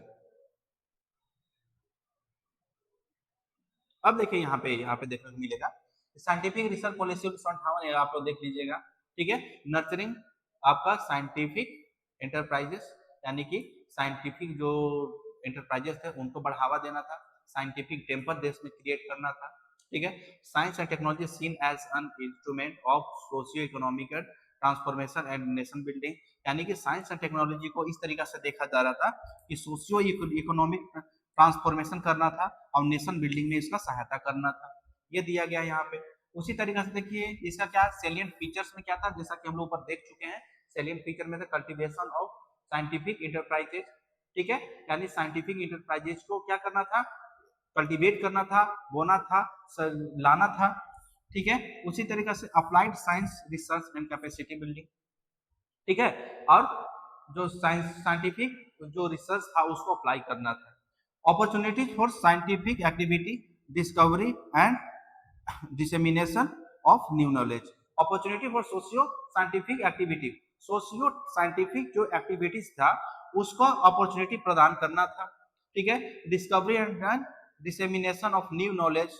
ठीक है, नया नया डिस्कवरी करना था, नया नया डिस्कवरी करने के साथ साथ उसमें नया नया नॉलेज को लाना था। इसका इम्पैक्ट क्या हुआ, तो देखिए emergency of several scientific organization and nation laboratory. ठीक है, तो बहुत सारा का इमरजेंस होता है, सेवरल साइंटिफिक ऑर्गेनाइजेशन बनते हैं, नेशनल आपका लेबोरेटरीज बनता है, strong foundation and research and development and higher education. ठीक है, अब 1958 का जो पॉलिसी बना था उसी में ये दिया गया था कि किस तरीके से रिसर्च एंड डेवलपमेंट भी करना है, और जब रिसर्च एंड डेवलपमेंट करना है तो हायर एजुकेशन में भी साइंस एंड टेक्नोलॉजी को लाना पड़ेगा।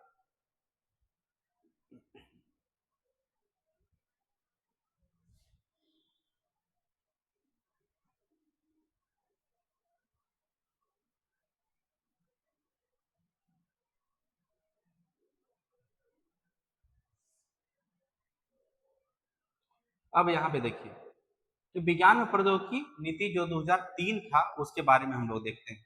उसका लाने का कारण क्या था, देखिए 1958 का जो नीति था ना, 1958 का नीति और 1983 का नीतियां में कुछ न कुछ अलग अलग उसमें साइंस एंड टेक्नोलॉजी से रिलेटेड नीतियां जो थी ना कुछ कुछ कुछ विषयों पे अलग अलग अपना प्रावधान करती थी।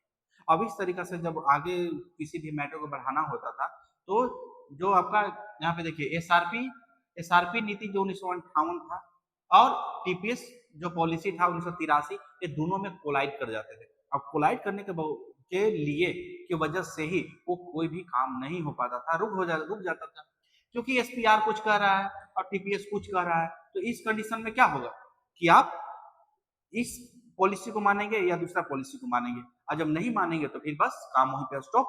तो बहुत सारा बाधा आने लगा था, तो इस बाधा को दूर करना, जो भी खामियां थी उसको इसमें दूर किया गया 1983 में, 1983 1958 में। ठीक है, उदारीकरण के कारण बदलती परिस्थितियों की वजह से वैश्विक दबाव बढ़ रहा था। वैश्विक दबाव जैसा कि बताया, पोखरण परीक्षण हो चुका था, अमेरिका बहुत सारा बैन लगा चुका था। ठीक है, बहुत ज्यादा बैन लगा चुका था। तो अब पोखरण परीक्षण होने के बाद अब उस बैन को हटाने के लिए या जो बैन लग चुका था उस समस्या से निपटने के लिए 2003 का पॉलिसी को लाना जरूरी था, तो वो लाया गया। 1999 में कारगिल युद्ध हुआ, और कारगिल युद्ध हुआ तो अमेरिका उसमें साथ नहीं दिया। अमेरिका साथ नहीं दिया, जैसे कि जीपीएस, अगर जीपीएस का फुटेज हमको मिल जाता यानी भारत को मिल जाता तो हमें पाकिस्तानियों की एग्जैक्ट लोकेशन की पता चल जाती। अब पता चल जाने से हम लोग मतलब टारगेटेड वार कर सकते थे, टारगेटेड स्ट्राइक कर सकते थे, तो उसमें हम लोग का जो क्षति जितना हुआ वो कम हुआ, हालांकि हम लोग युद्ध जीत चुके थे। ठीक है, वही जीपीएस समस्या हो गया। मिसाइल टेक्नोलॉजी, ठीक है, जैसा कि आप जानते हैं नामीबी जो मूवी है उसमें देखिएगा।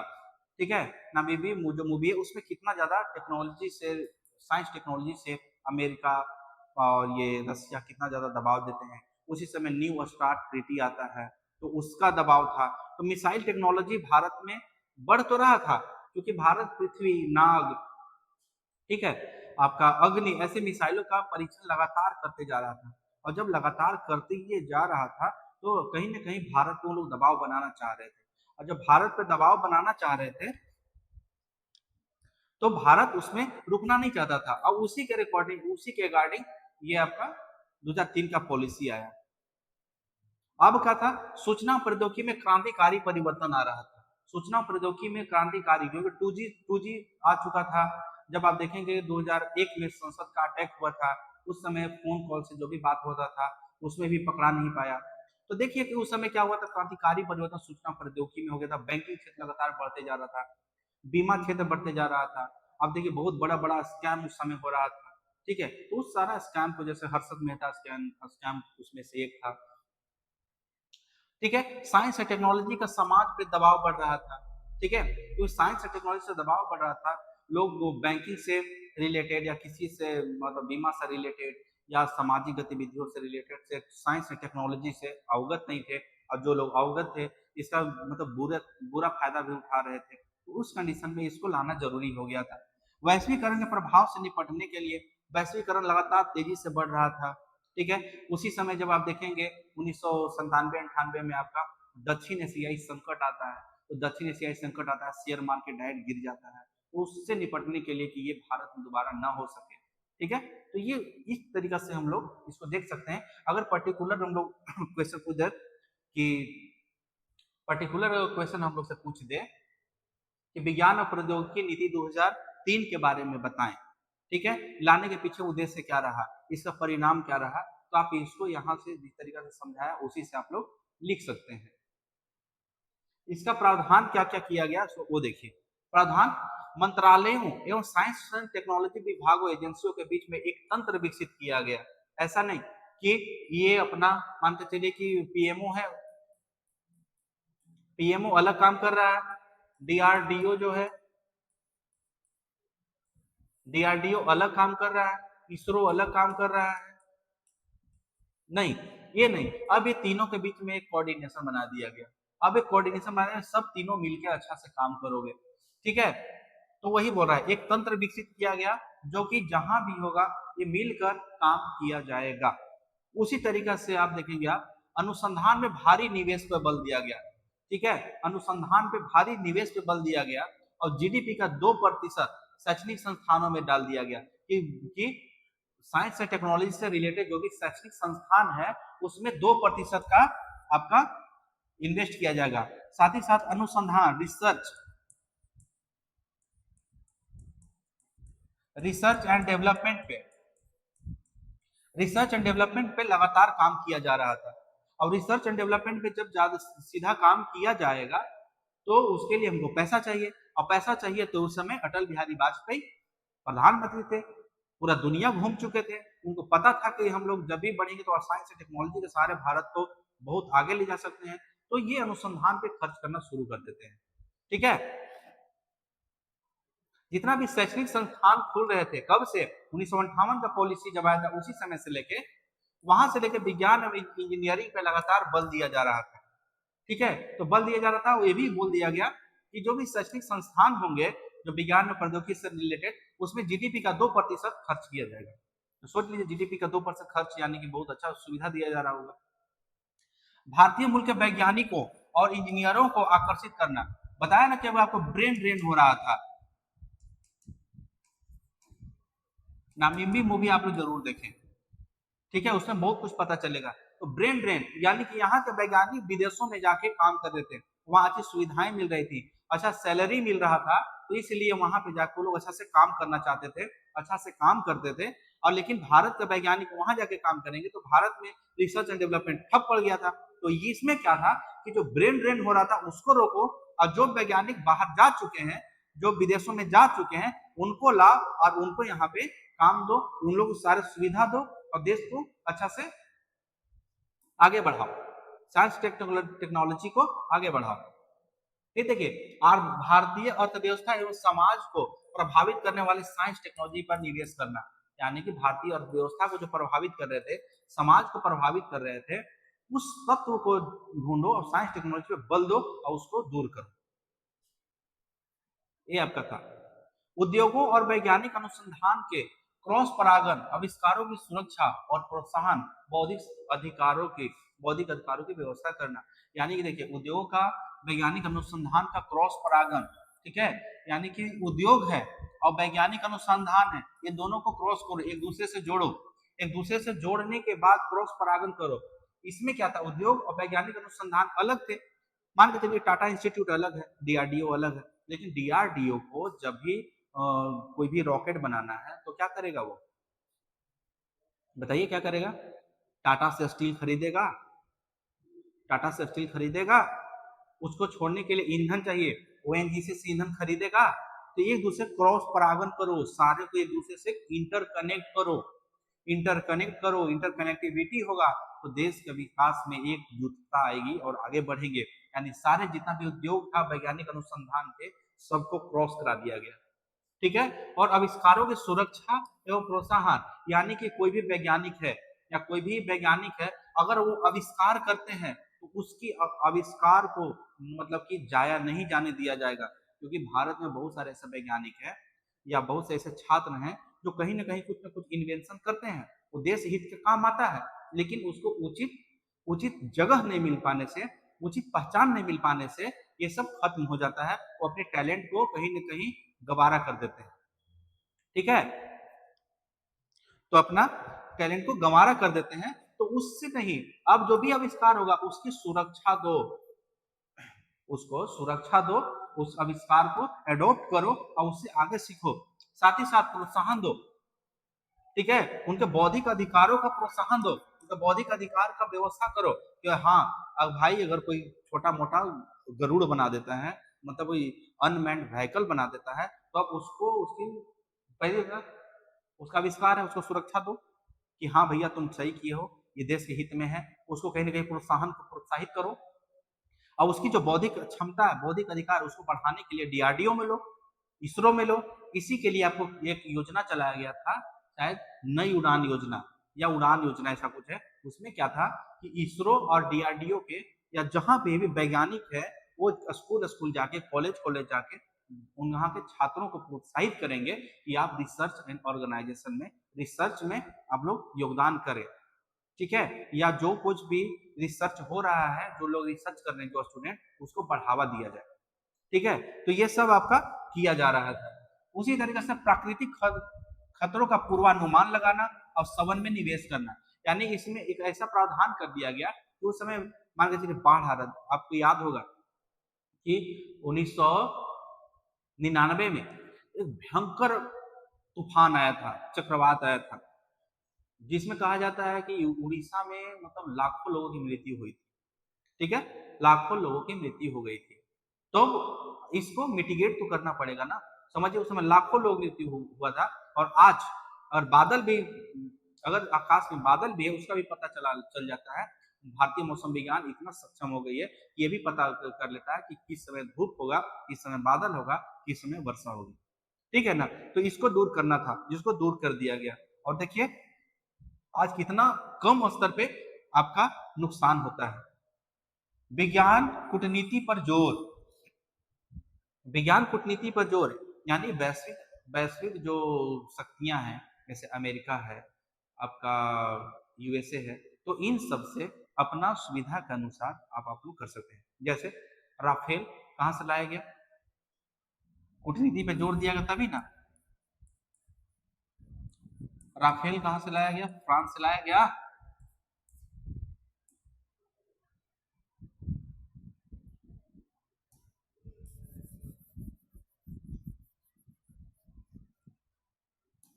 आपका Rafale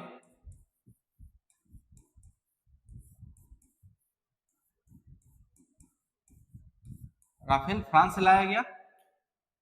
S-400 deal, S-400 deal कहां से किया गया आपका, बताइए, रूस से किया गया, ठीक है। उसी तरीके से परमाणु या न्यूक्लियर डील हमें यूएसए से किया गया, यूएसए से किया गया, ठीक है। अपना जो नाग मिसाइल है, नाग मिसाइल है, उसको कहां, नाग छोड़िए, ब्रह्मास्त्र, ब्रह्मोस्त्र,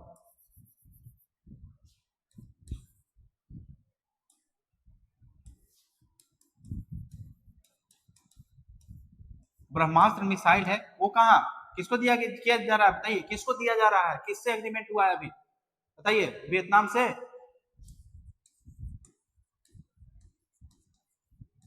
वियतनाम से। तो देखिए ये सब जो आपको देख रहे हैं, ये सबको राजनीति अपना कूटनीति के अनुसार, भारत अपनी आवश्यकताओं के अनुसार कूटनीति करे, ऐसा नहीं, क्योंकि आप जान रहे हैं ना कि भारत या तो रसिया की तरफ झुका होता था या अमेरिका की तरफ। तो जब देखेंगे कि 1900 जब उदारीकरण से पहले हमेशा पूरी तरीके से रसिया की तरफ से झुका हुआ था, उदारीकरण के बाद फिर अमेरिका की तरफ आया, अब इस कंडीशन में है, रसिया की तरफ फायदा मिल रहा है चला गया, अमेरिका की तरफ फायदा मिल रहा है चला गया। तो इस तरीके से डामाडोल की स्थिति में वो अपना कूटनीति को अच्छा अंजाम दे रहा है। अब इसमें क्या था कि देखिए दक्षिण वैश्विक में, दक्षिण वैश्विक यानी भारत जो है, भारत है, भारत का दक्षिणी वैश्विक कहां हो जाएगा, ठीक है, क्योंकि भारत के उत्तर में तो मैक्सिमम आपका विकसित देश ही है ना, विकसित देश है, तो दक्षिण में कौन है, तो विकासशील देश नहीं इधर में, या तो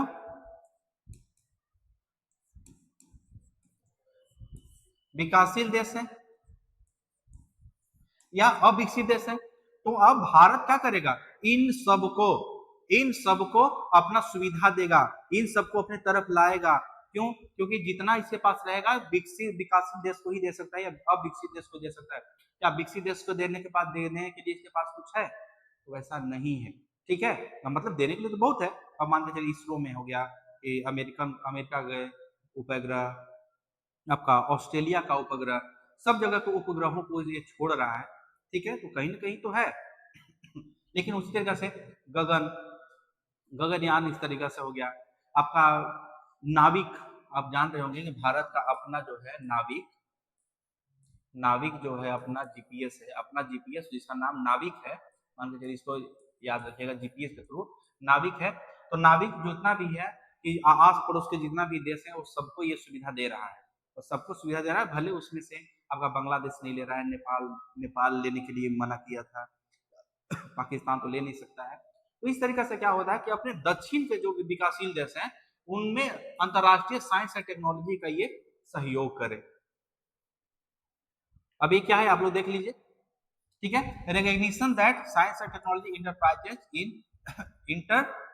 इंटरट्विन्ड एंड क्या है इन एक्सट्रैक्टेबल। तो इस तरीके से आपका साइंस और टेक्नोलॉजी में इंटरप्राइजेस को किस तरीके से मतलब बढ़ावा देना है, इंटरट्विन्ड अपना करना है, बताया था ना, क्रॉस करना है, एक दूसरे को क्रॉस करना, ठीक है, जितना भी संगठन है, जितना भी रिसर्च ऑर्गेनाइजेशन है, जितना भी कंपनी है, एक दूसरे को क्या करो, ट्विन करो, ठीक है। उसी तरीके से आपका होगा unprecedented impact of growth in information technology and क्या है democratisation of internet and socio economic growth in development, यानी कि क्या करना था, अनप्रेसिडेंटेड, मतलब किसी तरीके से आप इसमें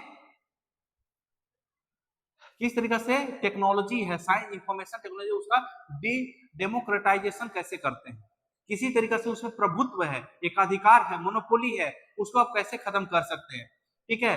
उसी तरीके से इंटरनेट व्यवस्था जो भी है, सोशियो इकोनॉमिक ग्रोथ डेवलपमेंट में किस तरीके से साइंस एंड टेक्नोलॉजी को ला सकते हैं, उसके बारे में इसमें बताया गया, जैसा कि आपको सब ऊपर बताया। सैलिएंट फीचर इसमें क्या था, ठीक है, call to invest heavily into research and development, research and development आपको हेवली आपको करना था। Increase in investment of research and development पे कितना, 2% जीडीपी का 2% रिसर्च एंड डेवलपमेंट पे आपको करना था। Modernize and science and technology infrastructure in academic institution, यानी कि जितना भी साइंस एंड टेक्नोलॉजी से इंस्टीट्यूशन थे उनको मॉडर्न करना था, ठीक है।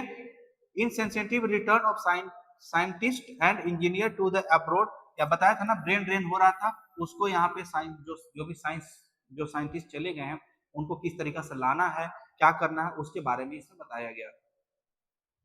इंपैक्ट क्या रहा, तो देखिए इसमें ये बोला गया था कि अगला जो आपका ये जो 2% है, 2% खर्चा करना है, तो आप देखेंगे कि जीडीपी का आगे का जो 10 साल था उसमें मात्र 0.7% जीडीपी का खर्च हुआ, जो इसका नेगेटिव पॉइंट दिखाता है। अगर इसमें आलोचनात्मक परीक्षण करने लिए दे दे तो आप इसमें आप कर सकते हैं।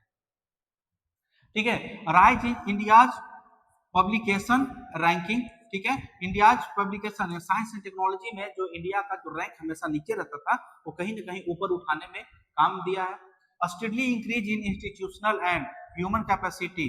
ठीक है, आईसीईआर।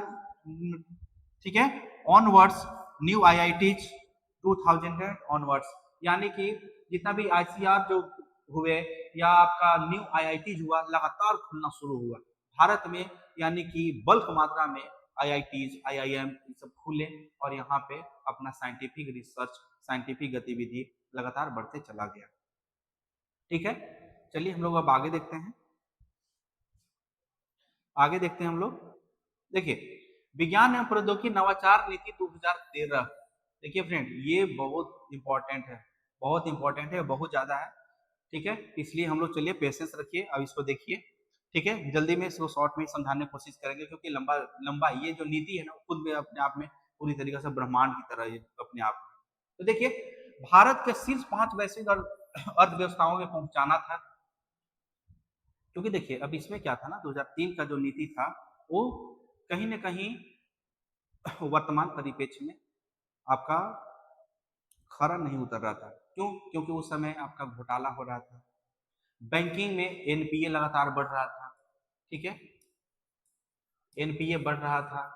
ठीक है, आपका जो आप कह सकते हैं 2008 का, ठीक है, वैश्विक मंदी आया था। ठीक है, 2008 का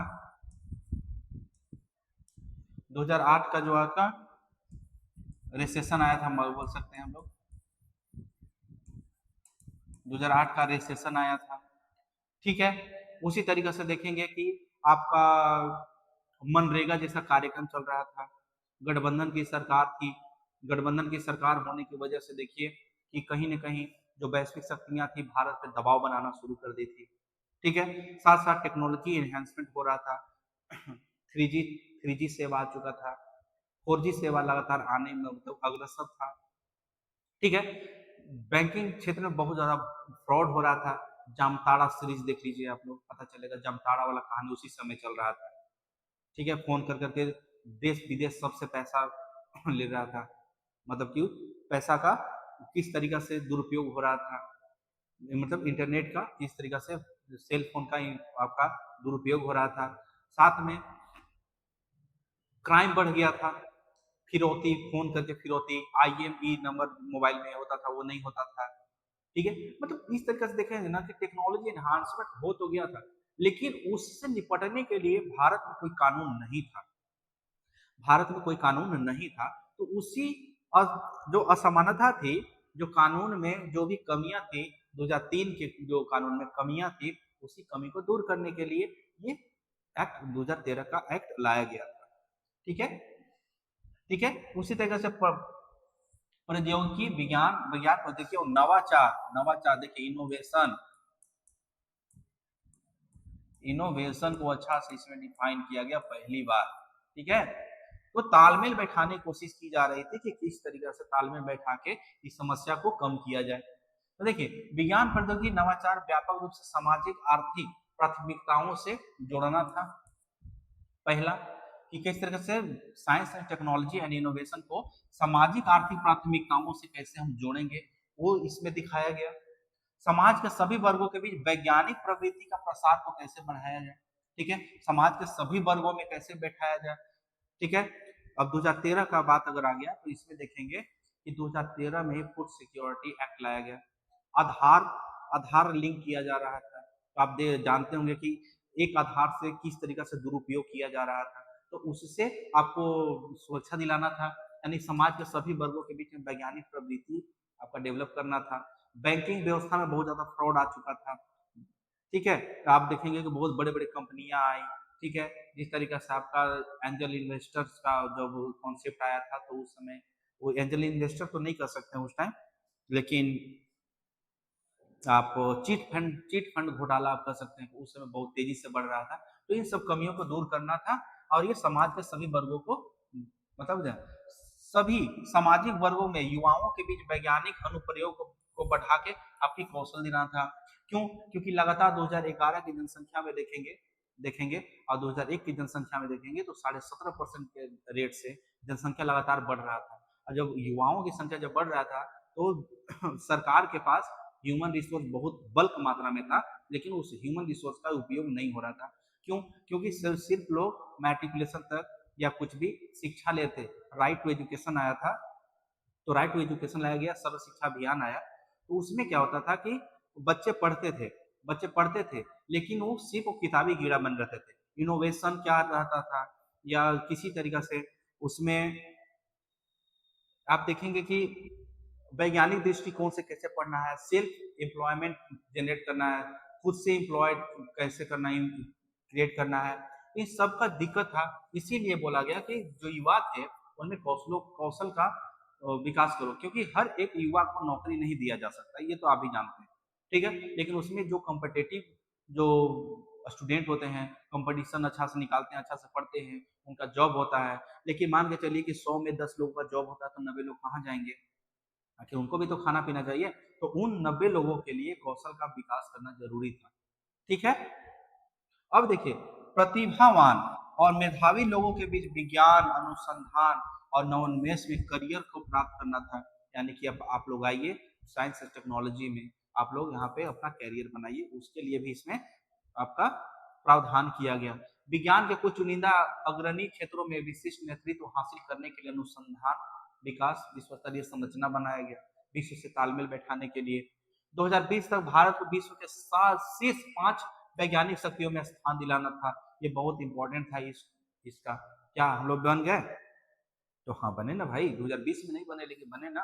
5 ट्रिलियन का अर्थव्यवस्था बन गए ना हम लोग। सॉरी, 5 ट्रिलियन नहीं, 5 ट्रिलियन अर्थव्यवस्था बनाना है, लेकिन विश्व के 5 शीर्ष विकसित देशों में, मतलब अर्थव्यवस्था में, सॉरी विकसित नहीं बोल सकता, मतलब विकासशील देश है।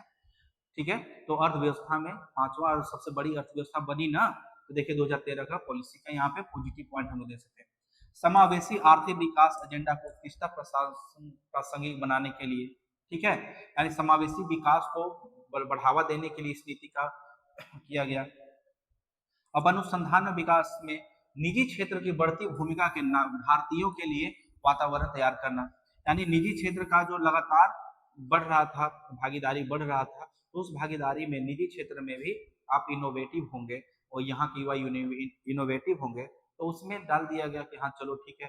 अब इसमें बड़े बड़े कंपनियों में भी ऐसा प्रावधान किया गया कि आरक्षण दिया गया कि आप इतना स्टूडेंट को आप रख सकते हैं, या बड़े बड़े जो इंस्टीट्यूट हैं, कॉलेज हैं, स्कूल्स हैं, तो उसमें गरीब बच्चों को भी पढ़ने के लिए प्रावधान किया गया कि साइंटिफिक टेम्परामेंट उनमें हो सके। ठीक है, अब तक सफल मॉडलों का अनुकरण करके अनुसंधान विकास को कार्य निष्पादन सामाजिक वाणिज्यिक अनुप्रयोग में बदलने का काम किया गया। ठीक है, नए कार्य तंत्रों के माध्यम से विज्ञान प्रौद्योगिकी आधारित उच्च जोखिम नवोन्मेष को शुरुआत किया गया। ठीक है, उसी तरीके से सभी प्रौद्योगिकी के क्षेत्रों में था। ठीक है, किफायती नवोन्मेष को बढ़ावा देना, ऐसे कार्य निष्पादनों में विज्ञान और प्रौद्योगिकी प्राप्त करने से संपदा सृजन हो सके। ठीक है, उसी तरीके से देखें, एक सुदृढ़ राष्ट्रीय नवोन्मेष प्रणाली को सृजित करना। ये सब पॉइंट है फ्रेंड, आप लोग इसको लिखें ताकि आपको जितना सारा पॉइंट है उसमें आपको कुछ तो पॉइंट आपका याद रहेगा, जाके लिख सकते हैं। बस एक जो कॉन्सेप्ट है वो आप लोग को लिखना है। अगर इसमें पूछ दे 2013 का ही पॉलिसी लिख दे तब उसके लिए ये सब आपके लिए आपके पास है। ठीक है, रिसर्च एंड डेवलपमेंट में, ठीक है, स्टेट धारकों की प्रतिभागिता को अनुमति करना, सार्वजनिक निधियों को प्राप्त करने के लिए निजी क्षेत्र में R&D को सार्वजनिक संस्थानों के समतुल्य बनाना। ठीक है, सार्वजनिक क्षेत्र यानी कि जो भी सरकारी क्षेत्र है और निजी क्षेत्र है, इन दोनों को समतुल्य बनाने की बात किया गया। ठीक है, इन दोनों को समतुल्य बनाओ, रिसर्च एंड डेवलपमेंट। ठीक है,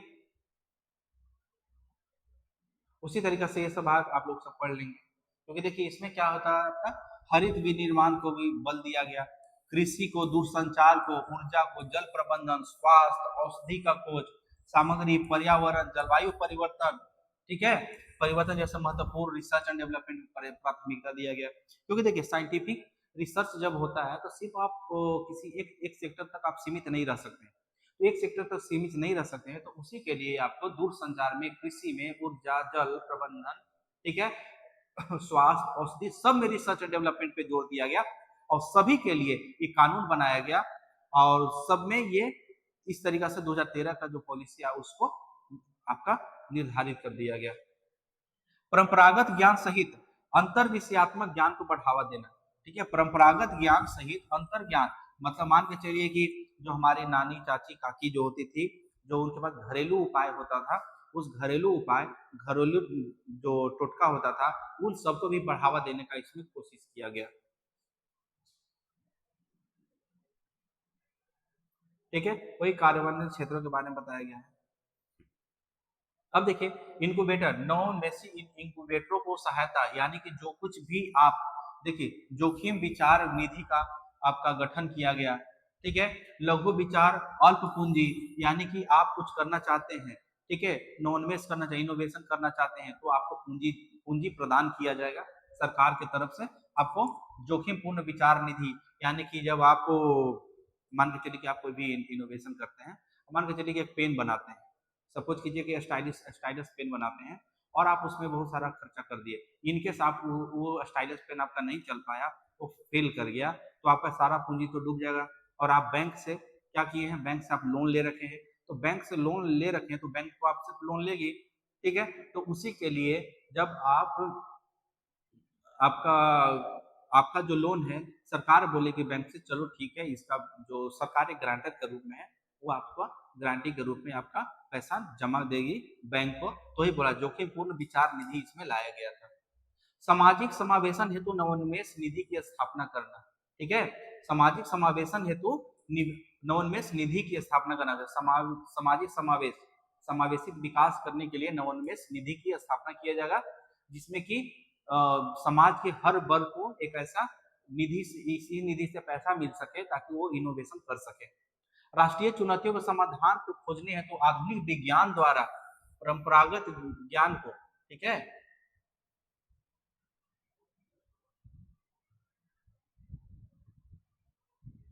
ठीक है, परंपरागत ज्ञान के बारे में इसमें बताया गया है,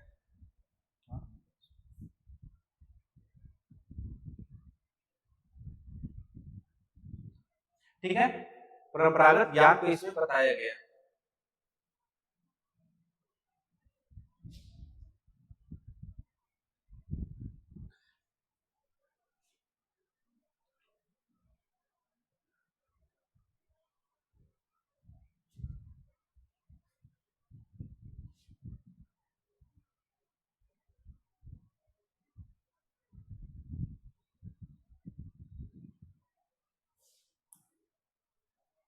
ठीक है, इसमें बताया गया आपका कि किस तरीके से करना है। राष्ट्रीय चुनौतियों को समाधान खोजने तो आधुनिक विज्ञान परंपरागत ज्ञान को लाभ, यानी आधुनिक जो ज्ञान है वो परंपरागत ज्ञान के साथ भी इसको जोड़ने की कोशिश किया जाएगा, ठीक है। परंपरागत ज्ञान है जैसे कि घर में लोग चिप्स बनाते हैं, चिप्स बनाते हैं तो उस चिप्स को किस तरीके से पैकिंग करना है उसमें, यानी कि चिप्स बनाते हैं, परंपरागत ज्ञान हो गया। उसी में आधुनिक विज्ञान क्या हो गया कि एक पॉली बैग लाया जाएगा, उस पॉली बैग में नाइट्रोजन गैस भर के चिप्स को डाल के उसको पैक कर दिया जाएगा और उसको मार्केट में बेचा जाएगा। तो इस तरीके से जब वो भी गतिविधि होता है तो उसमें आपको आपका ये जो नीति में प्रावधान किया गया। व्यवहार एवं उच्च रूप से आरोह व्यवसाय मॉडलों को साथ एसआईटी तथा उच्च उद्यमिता को इसमें बल दिया गया, ठीक है। शिक्षा, प्रशिक्षण और मार्गदर्शन के माध्यम से युवाओं को नवोन्मेष उद्यमियों को स्वीकार करना। अब देखिए इसके बाद जो आता है आपका राष्ट्रीय विज्ञान प्रौद्योगिकी नीति नवाचार 2020 का मसौदा तैयार होता है। उद्देश्य क्या था इसका कि नई नीति में उन व्यक्तियों, देखिए 2013 का जो नीति था ना वो कहीं ना कहीं मतलब कि वर्तमान परिप्रेक्ष्य में जैसे कि बनाया गया था तो उसमें 3G था और इसके बाद 4G आया, 5G आया, ठीक है। टेक्नोलॉजी एनहेंसमेंट हुआ, जब टेक्नोलॉजी एनहेंसमेंट होगा तो उस कंडीशन में उस तरीका से पॉलिसी का भी चेंज होना चाहिए ना। और समाज में जिस तरीका से नॉलेज बढ़ा है, साइंस से टेक्नोलॉजी बढ़ा है, उसी के अकॉर्डिंग अगर आप अपनी नीति नहीं बनाते हैं तो आप पुरानी नीतियों के साथ में आप कुछ नहीं कर सकते हैं। कोई क्राइम करके निकल गया या कोई अपना कोई इनोवेशन करना चाहता है तो पुरानी नीति में वो नहीं है तो आप क्या करेंगे, आप तो वो उस पर मान्य मतलब कानून के अकॉर्डिंग आप उसको मान्यता नहीं दे पाएंगे। उसी मान्यता देने के लिए ही ये 2020 का जो नीति था वो लाया गया, यानी कि 2013 से 2017 के बीच में जो भी डेवलपमेंट होता है और जरूरत पड़ता है कि इसमें कुछ खामियां रह गई, उस खामियों को दूर करने के लिए 2020 का नीति लाया गया था। देखिए, नई नीति में उन व्यक्तियों और संगठनों को शामिल किया गया है जो अनुसंधान और नवाचार क्षेत्र से संबंधित है तथा उस पारिस्थितिकी तंत्र को बढ़ावा देने में सक्षम है और जिनके द्वारा लघु मध्यम और दीर्घकालीन, ठीक है, लघु मध्यम और दीर्घकालीन मिशन मोड परियोजनाओं के माध्यम से महत्वपूर्ण बदलाव किए जा सकते हैं। यानी कि उसमें short term, long term, medium term में किस तरीके से मिशन मोड प्रोजेक्ट लाया जाता है, उसमें इसमें किस तरीके से बढ़ा जा सकता है, उसको इसमें दर्शाया गया है। देश की सामाजिक आर्थिक विकास को प्रेरित करने हेतु तो भारतीय विज्ञान प्रौद्योगिकी नवाचार परिस्थिति तंत्र को शक्तियों कमजोरियों की पहचान करना और उनका पता लगाना, साथ में, ठीक है, एसटीआई परिस्थिति तंत्र वैश्विक प्रतिस्पर्धी बनाना। देखिए फ्रेंड, ये जो देने का पीछे जो था ना, अगर राष्ट्रीय प्रौद्योगिकी नीति, अब एक प्रबल संभावना है कि एक क्वेश्चन पूछे तो इसको आप लोग एक बार देखने की कोशिश करें, अब इसको अच्छा से आप लोग तैयार कर लें। इसको इस बार यही है महत्वपूर्ण। क्या? न्याय और समावेशन से संबंधित। अब बताइए, न्याय और समावेशन, आज अभी तक कोई भी पॉलिसी में क्या न्याय का जिक्र किया गया था? न्याय का जिक्र अभी तक का नहीं किया गया था। अब तक का जितना भी पॉलिसी था उसमें न्याय का जिक्र नहीं किया गया था। तो कैसे किया जाएगा न्याय का जिक्र? यानी कि साइंस एंड टेक्नोलॉजी जो है वो किस तरीका से न्यायिक बना सकते हैं हम लोग, किस तरीका से न्याय दिला सकते हैं हर समाज के हर वर्ग तक, किस तरीका से। तो इसमें बात किया गया है लैंगिक समानता पे। मान के चलिए कि पहला कानून है जो लैंगिक समानता पे साइंस एंड टेक्नोलॉजी के बात की गई है।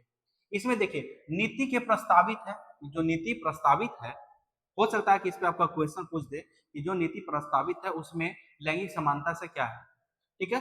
निकायों को महिलाओं का कम से कम 30% प्रतिनिधित्व सुनिश्चित किया जाए, साथ ही लेस्बियन, गे, ठीक है, बाइसेक्सुअल, ट्रांसजेंडर, क्यूआर, ठीक है, एलजीबीटीक्यू समुदाय से जुड़े वैज्ञानिकों को भी इसमें बेनिफिट। देखिए ये कितना बड़ा बात किया गया, लैंगिक समानता दिया जाए, मतलब कि जो भी रिसर्च एंड डेवलपमेंट हो रहे हैं या जो भी वैसा कंपनी है या वैसा संस्थान है उसमें 30% महिलाओं को आरक्षण दिया गया कि वहां पे 30% महिलाएं रहेंगी।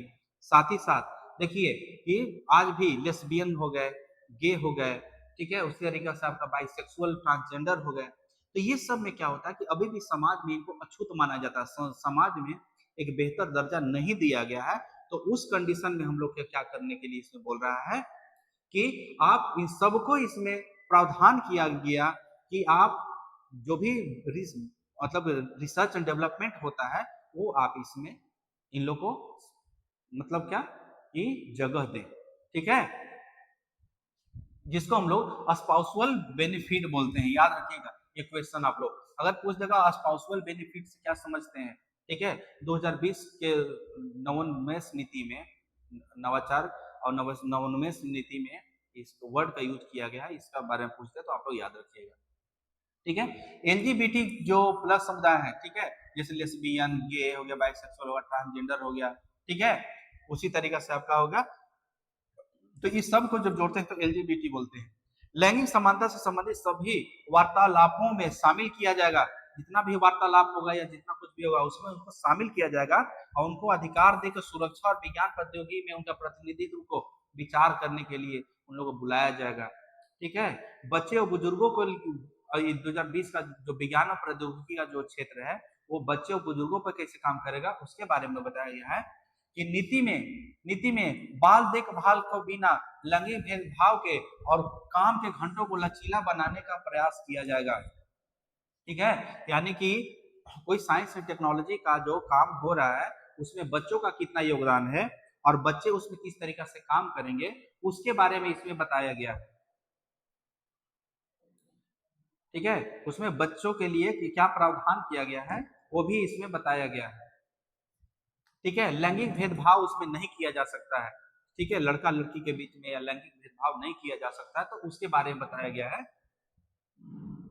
काम के घंटा कितना होना चाहिए वो भी इसमें बताया गया है कि नहीं आप लगातार 24 घंटा काम नहीं करवा सकते हैं, कहाँ कहाँ काम करवा सकते हैं उसके बारे में बताया गया है। आर्टिकल 23 इसमें आप जोड़ सकते हैं। इसके अलावा मातृत्व, प्रसव और सही बच्चे के सही ढंग से देखभाल करने के लिए माता पिता को मतलब पर्याप्त छुट्टी दिया जाएगा, ठीक है, पर्याप्त छुट्टी दिया जाएगा। अभी मातृत्व अवकाश लाभ कितना महीना है आप लोग बताइए कमेंट करके।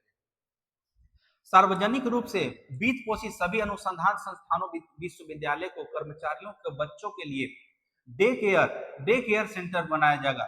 मान के चलिए कि डे केयर सेंटर मतलब कि जो भी बच्चे हैं, जो क्रेच बनाया जाएगा, मतलब क्रेच, ठीक है। तो क्रेच बनाया जाएगा, उसमें जितने भी मतलब माताएं हैं अपने बच्चे को ले जा सकते हैं, वहां पे रख सकते हैं डे केयर के रूप में, कि नहीं आप काम कर रहे हैं तो मेरा बच्चा अकेले घर पे है, उसका परवरिश नहीं हो पाएगा, तो उसमें रख सकते हैं, वहां पे रख सकते हैं, बच्चे से आप जाके मिल सकते हैं, शायद दिन भर में 4 बार आप जा सकते हैं मिलने, ठीक है। साथ ही साथ जो बुजुर्ग हैं उनको भी मान के चलिए कि आप कहीं पे आपको मान के चलिए कि कहीं पे रिसर्च एंड डेवलपमेंट में आपका जेपीसी पास करें और आपको वहाँ ड्यूटी लग गया, आपके माता पिता बुजुर्ग हैं, उनका देखभाल करने के लिए कोई नहीं है, तो आपको डे केयर में आपका जगह रहेगा, वहाँ पे उनको माता पिता को ले आकर रख सकते हैं, आप उनका केयर कर सकते हैं। आप नहीं है तो आपको उनको केयर करने के लिए एक स्पेशलाइज्ड पर्सन वहाँ पे होगा।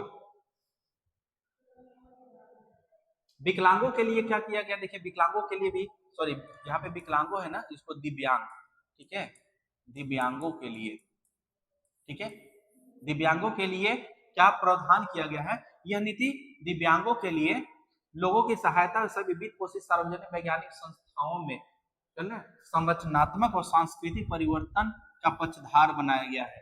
क्यों? क्योंकि संरचनात्मक और सांस्कृतिक परिवर्तन होगा, उसमें आपको पक्षधार बनाया गया है कि जो दिव्यांग लोग हैं उनको भी साइंस एंड टेक्नोलॉजी से जोड़ा जाए, उनको भी फायदा उठाया जाए, ठीक है। अन्य संबंधित प्रावधान हो गया, चयन हो गया, पदोन्नति, पुरस्कार, अनुदान संबंधी, आयु संबंधी छूट, शैक्षणिक स्तर पर आयु को आधार बनाया जाएगा, न कि लैंगिक आधार पर। मतलब कोई भी साइंस एंड टेक्नोलॉजी से रिलेटेड जो कुछ भी आपका चयन किया जा रहा है, पदोन्नति मतलब प्रमोशन किया जा रहा है, अवार्ड दिया जा रहा है, उनको अनुदान दिया जा रहा है, तो ये सब आपको आयु के आधार पे, यानी उनका योग्यता के आधार पे किया जाएगा, न कि लैंगिक आधार पे। लैंगिक आधार पे नहीं कर सकते हैं आप।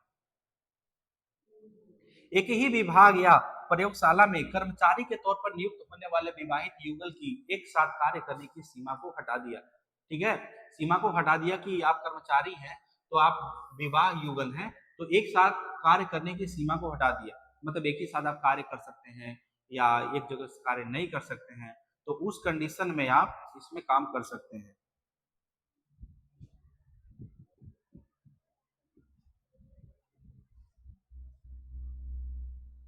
ठीक है, अब आगे देखिए, अभी तक शादीशुदा युगल को एक ही विभाग में कार्य नहीं कर सकते थे, जिस कारण रोजगार छोड़ने पे मामला आता था, ठीक है। यानी कि एक ही जगह पे मान के चलिए कि आप और आपकी पत्नी है, एक ही विभाग में है, और वहां पे आप लोगों को एक जगह पे काम करने का मौका नहीं दिया जा रहा है, तो क्या होगा कि आप दूसरे शहर में है, वो दूसरे शहर में है, ठीक है, तो एक दूसरे के बीच में क्या होता है कि जो रिलेशनशिप गैप होता है वो बना रह जाता है।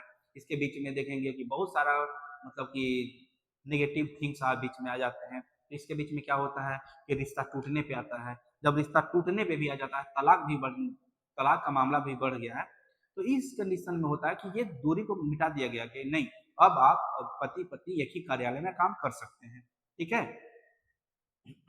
स्थानांतरण उनकी मर्जी से स्थानांतरण कर दिया जाता है। Open science policy, one nation one subscription का सभी वैज्ञानिक ज्ञान और डेटा को उपलब्ध कराने का प्रस्ताव किया गया है, जिसमें याद रखिएगा वन नेशन वन सब्सक्रिप्शन का पॉलिसी क्या होता है, ठीक है। देखिए, वैश्विक स्तर पर सभी महत्वपूर्ण वैज्ञानिक पत्र पत्रिकाओं को थोक में खरीद संभव होगी, साथ ही भारत के सभी तक इसकी पहुंच संभव होगी। इसमें वन नेशन वन सब्सक्रिप्शन में है कि जब भी आप किसी चीज का सब्सक्रिप्शन लेते हैं या जो आप पत्र पत्रिकाएं पढ़ते हैं, उसमें आप सब जगह आपको मतलब पहुंचेगा, आपको एक ही सब्सक्रिप्शन के अनुसार विश्व की जितने भी पत्र पत्रिकाएं हैं आप उसको पढ़ सकते हैं, जितना भी रिसर्च एंड डेवलपमेंट है उनको आप सोच मतलब पढ़ सकते हैं, उसको दे सकते हैं, इस तरीका से आपका होगा। फिर आपका विज्ञान प्रौद्योगिकी नवाचार की वेधशाला स्थापित करना, जो देश के वैज्ञानिक अनुसंधान सभी डेटा को केंद्रीय भंडार, यानी कि डेटा जहां भी होगा, डेटा जहां भी होगा आपका एक केंद्रीय भंडार रहेगा, सारा डेटा यहाँ पे भंडारित होगा, ठीक है, सारा डेटा यहाँ पे भंडारित होगा। अनुसंधान एवं शिक्षा में आप जान ही रहे हैं कि एजुकेशन रिसर्च सेंटर बनाया जाएगा, एजुकेशन रिसर्च सेंटर बनाया जाएगा, और सहयोगी अनुसंधान, ठीक है, कोलैबोरेटिव रिसर्च सेंटर बनाया जाएगा, इन दोनों का इनपुट से एजुकेशन रिसर्च सेंटर और कोलैबोरेटिव रिसर्च सेंटर के बीच में आपको बनाया जाएगा। अब इसका लाभ सभी को पहुंचाया जाएगा जो भी इसमें करना चाहते हैं। ठीक है, अनुसंधान research and innovation excellence framework बनाया गया है। ठीक है, research and innovation excellence framework बनाया गया, इसको प्रासंगिक बनाया गया। इसका उद्देश्य है कि हितधारकों का जुड़ाव को बढ़ावा देना है। ठीक है, एक समर्पित पोर्टल सार्वजनिक वित्त पोषण के लिए, ठीक है, Indian science and research technology of research के माध्यम से बनाया जाएगा। ठीक है, एक समर्पित पोर्टल सामाजिक वित्त पोषण के लिए, अनुसंधान के लिए, वित्त पोषण यानी कि सामाजिक अनुसंधान करना, उसके लिए स्थानीय अनुसंधानों को बढ़ावा दिया जाएगा। इसमें आपका हो गया, आपका जैसे हो गया आपका घरेलू उपकरण हो गया, रेलवे, स्वच्छता तकनीक, रक्षा, बड़े स्तर पर आयात को कम करने के लिए मान के चलिए तो बायो टॉयलेट बनाना है, तो बायो टॉयलेट बनाना है, उसके लिए हम लोग देश में ही इनोवेट करेंगे। अगर कोई इनोवेट करता है तो उसको प्रोत्साहित करेंगे। अब देखिए भारत की सामरिक स्थिति को मजबूत करने के लिए, ठीक है, तो जैसे कि देखिए आपका 5 वर्षों में पूर्वकालीन समय फुल टाइम एक आपका इक्विवेलेंट शोधकर्ताओं की संख्या research and development gross domestic expenditure को बढ़ाना देना, यानी कि इसको जीईआरडी को निजी क्षेत्र से दुगना करने के लिए, यानी रिसर्च डेवलपमेंट पे जो भी खर्च किया जा रहा है उसको दुगना करने की बात की जा रही है। साथ ही में रणनीतिक प्रौद्योगिकी बोर्ड, स्ट्रेटेजिक टेक्नोलॉजी बोर्ड की स्थापना की जाएगी। ठीक है, जो सभी सामरिक सरकारी विभागों को जोड़ेगा और खरीदी जाने वाले स्वदेशी निर्मित प्रौद्योगिकी की निगरानी और अनुशंसा करेगा, यानी स्ट्रेटेजिक टेक्नोलॉजी बोर्ड बनाया जाएगा जो देश विदेश से कहीं से भी खरीदा जा रहा है उनको इंटीग्रेट करेगा कि कहाँ पे डेटा जा रहा है, कहाँ से कौन सा खरीदारी हुआ है। ठीक है, सरकारी विभाग हो गया या जो स्वदेशी निर्मित कंपनी हो गया, उन सब के बारे में इसमें बताया जाएगा। तो चलिए फ्रेंड, ये वीडियो थोड़ा सा लंबा हो गया है, लेकिन जो ये नीति था, ये जो आपका साइंस एंड टेक्नोलॉजी पे जो राष्ट्रीय नीति है, ये इसमें जो बताया गया है, इसमें ये बहुत ही लंबा टॉपिक है फ्रेंड, बहुत ही लंबा टॉपिक है। तो इस पे हम लोग थोड़ा सा ज्यादा टाइम लगा है और इसके आगे का जो भी टॉपिक है वो हम लोग जल्दी से डिलीवर करेंगे। और सबसे पहले साइंस एंड टेक्नोलॉजी खत्म करते हैं, क्योंकि इसमें सबसे पहले बात की इसमें कंटेंट तो मिल जाता है, लेकिन जब अंडरस्टैंडिंग की बात आती है तो वहां पे हम लोग लैग कर जाते हैं। ठीक है, तो देखिए साइंस एंड टेक्नोलॉजी पे जो विज्ञान और प्रौद्योगिकी पर राष्ट्रीय नीति था, उसमें अब तक का जो भी राष्ट्रीय नीति था और अब तक का जो भी डेवलपमेंट था उस पर हम लोग चर्चा कर चुके हैं। तो चलिए अब हम लोग देखते हैं कि आगे का टॉपिक कैसे कर सकते हैं। ये लेक्चर आप लोग देखें, अगर ये फायदेमंद होता है तो इसका लाभ उठाएं। ठीक है, और हाँ फ्रेंड, जब भी अगर ये लेक्चर देखें तो प्लीज कमेंट जरूर करके बताएं कि इसमें कहाँ सुधारने की जरूरत है। ठीक है, और ये बार बार माना करूंगा कि बस जनरली रिप्लाई कीजिए, जो भी जहां तक हो संभव हो सकता है हम लोग अपना मदद कर रहे हैं। तो देखिए बस कितना हो सकता है, क्या हो सकता है, इसमें जो भी कमी बेसी होगा आप लोग बताइए, ताकि हम लोग अगला लेक्चर में उसका पूरा कर सकें। ठीक है, तो चलिए फ्रेंड, ऑल द बेस्ट, आप लोग इस पर तैयारी कीजिए। Have a nice day.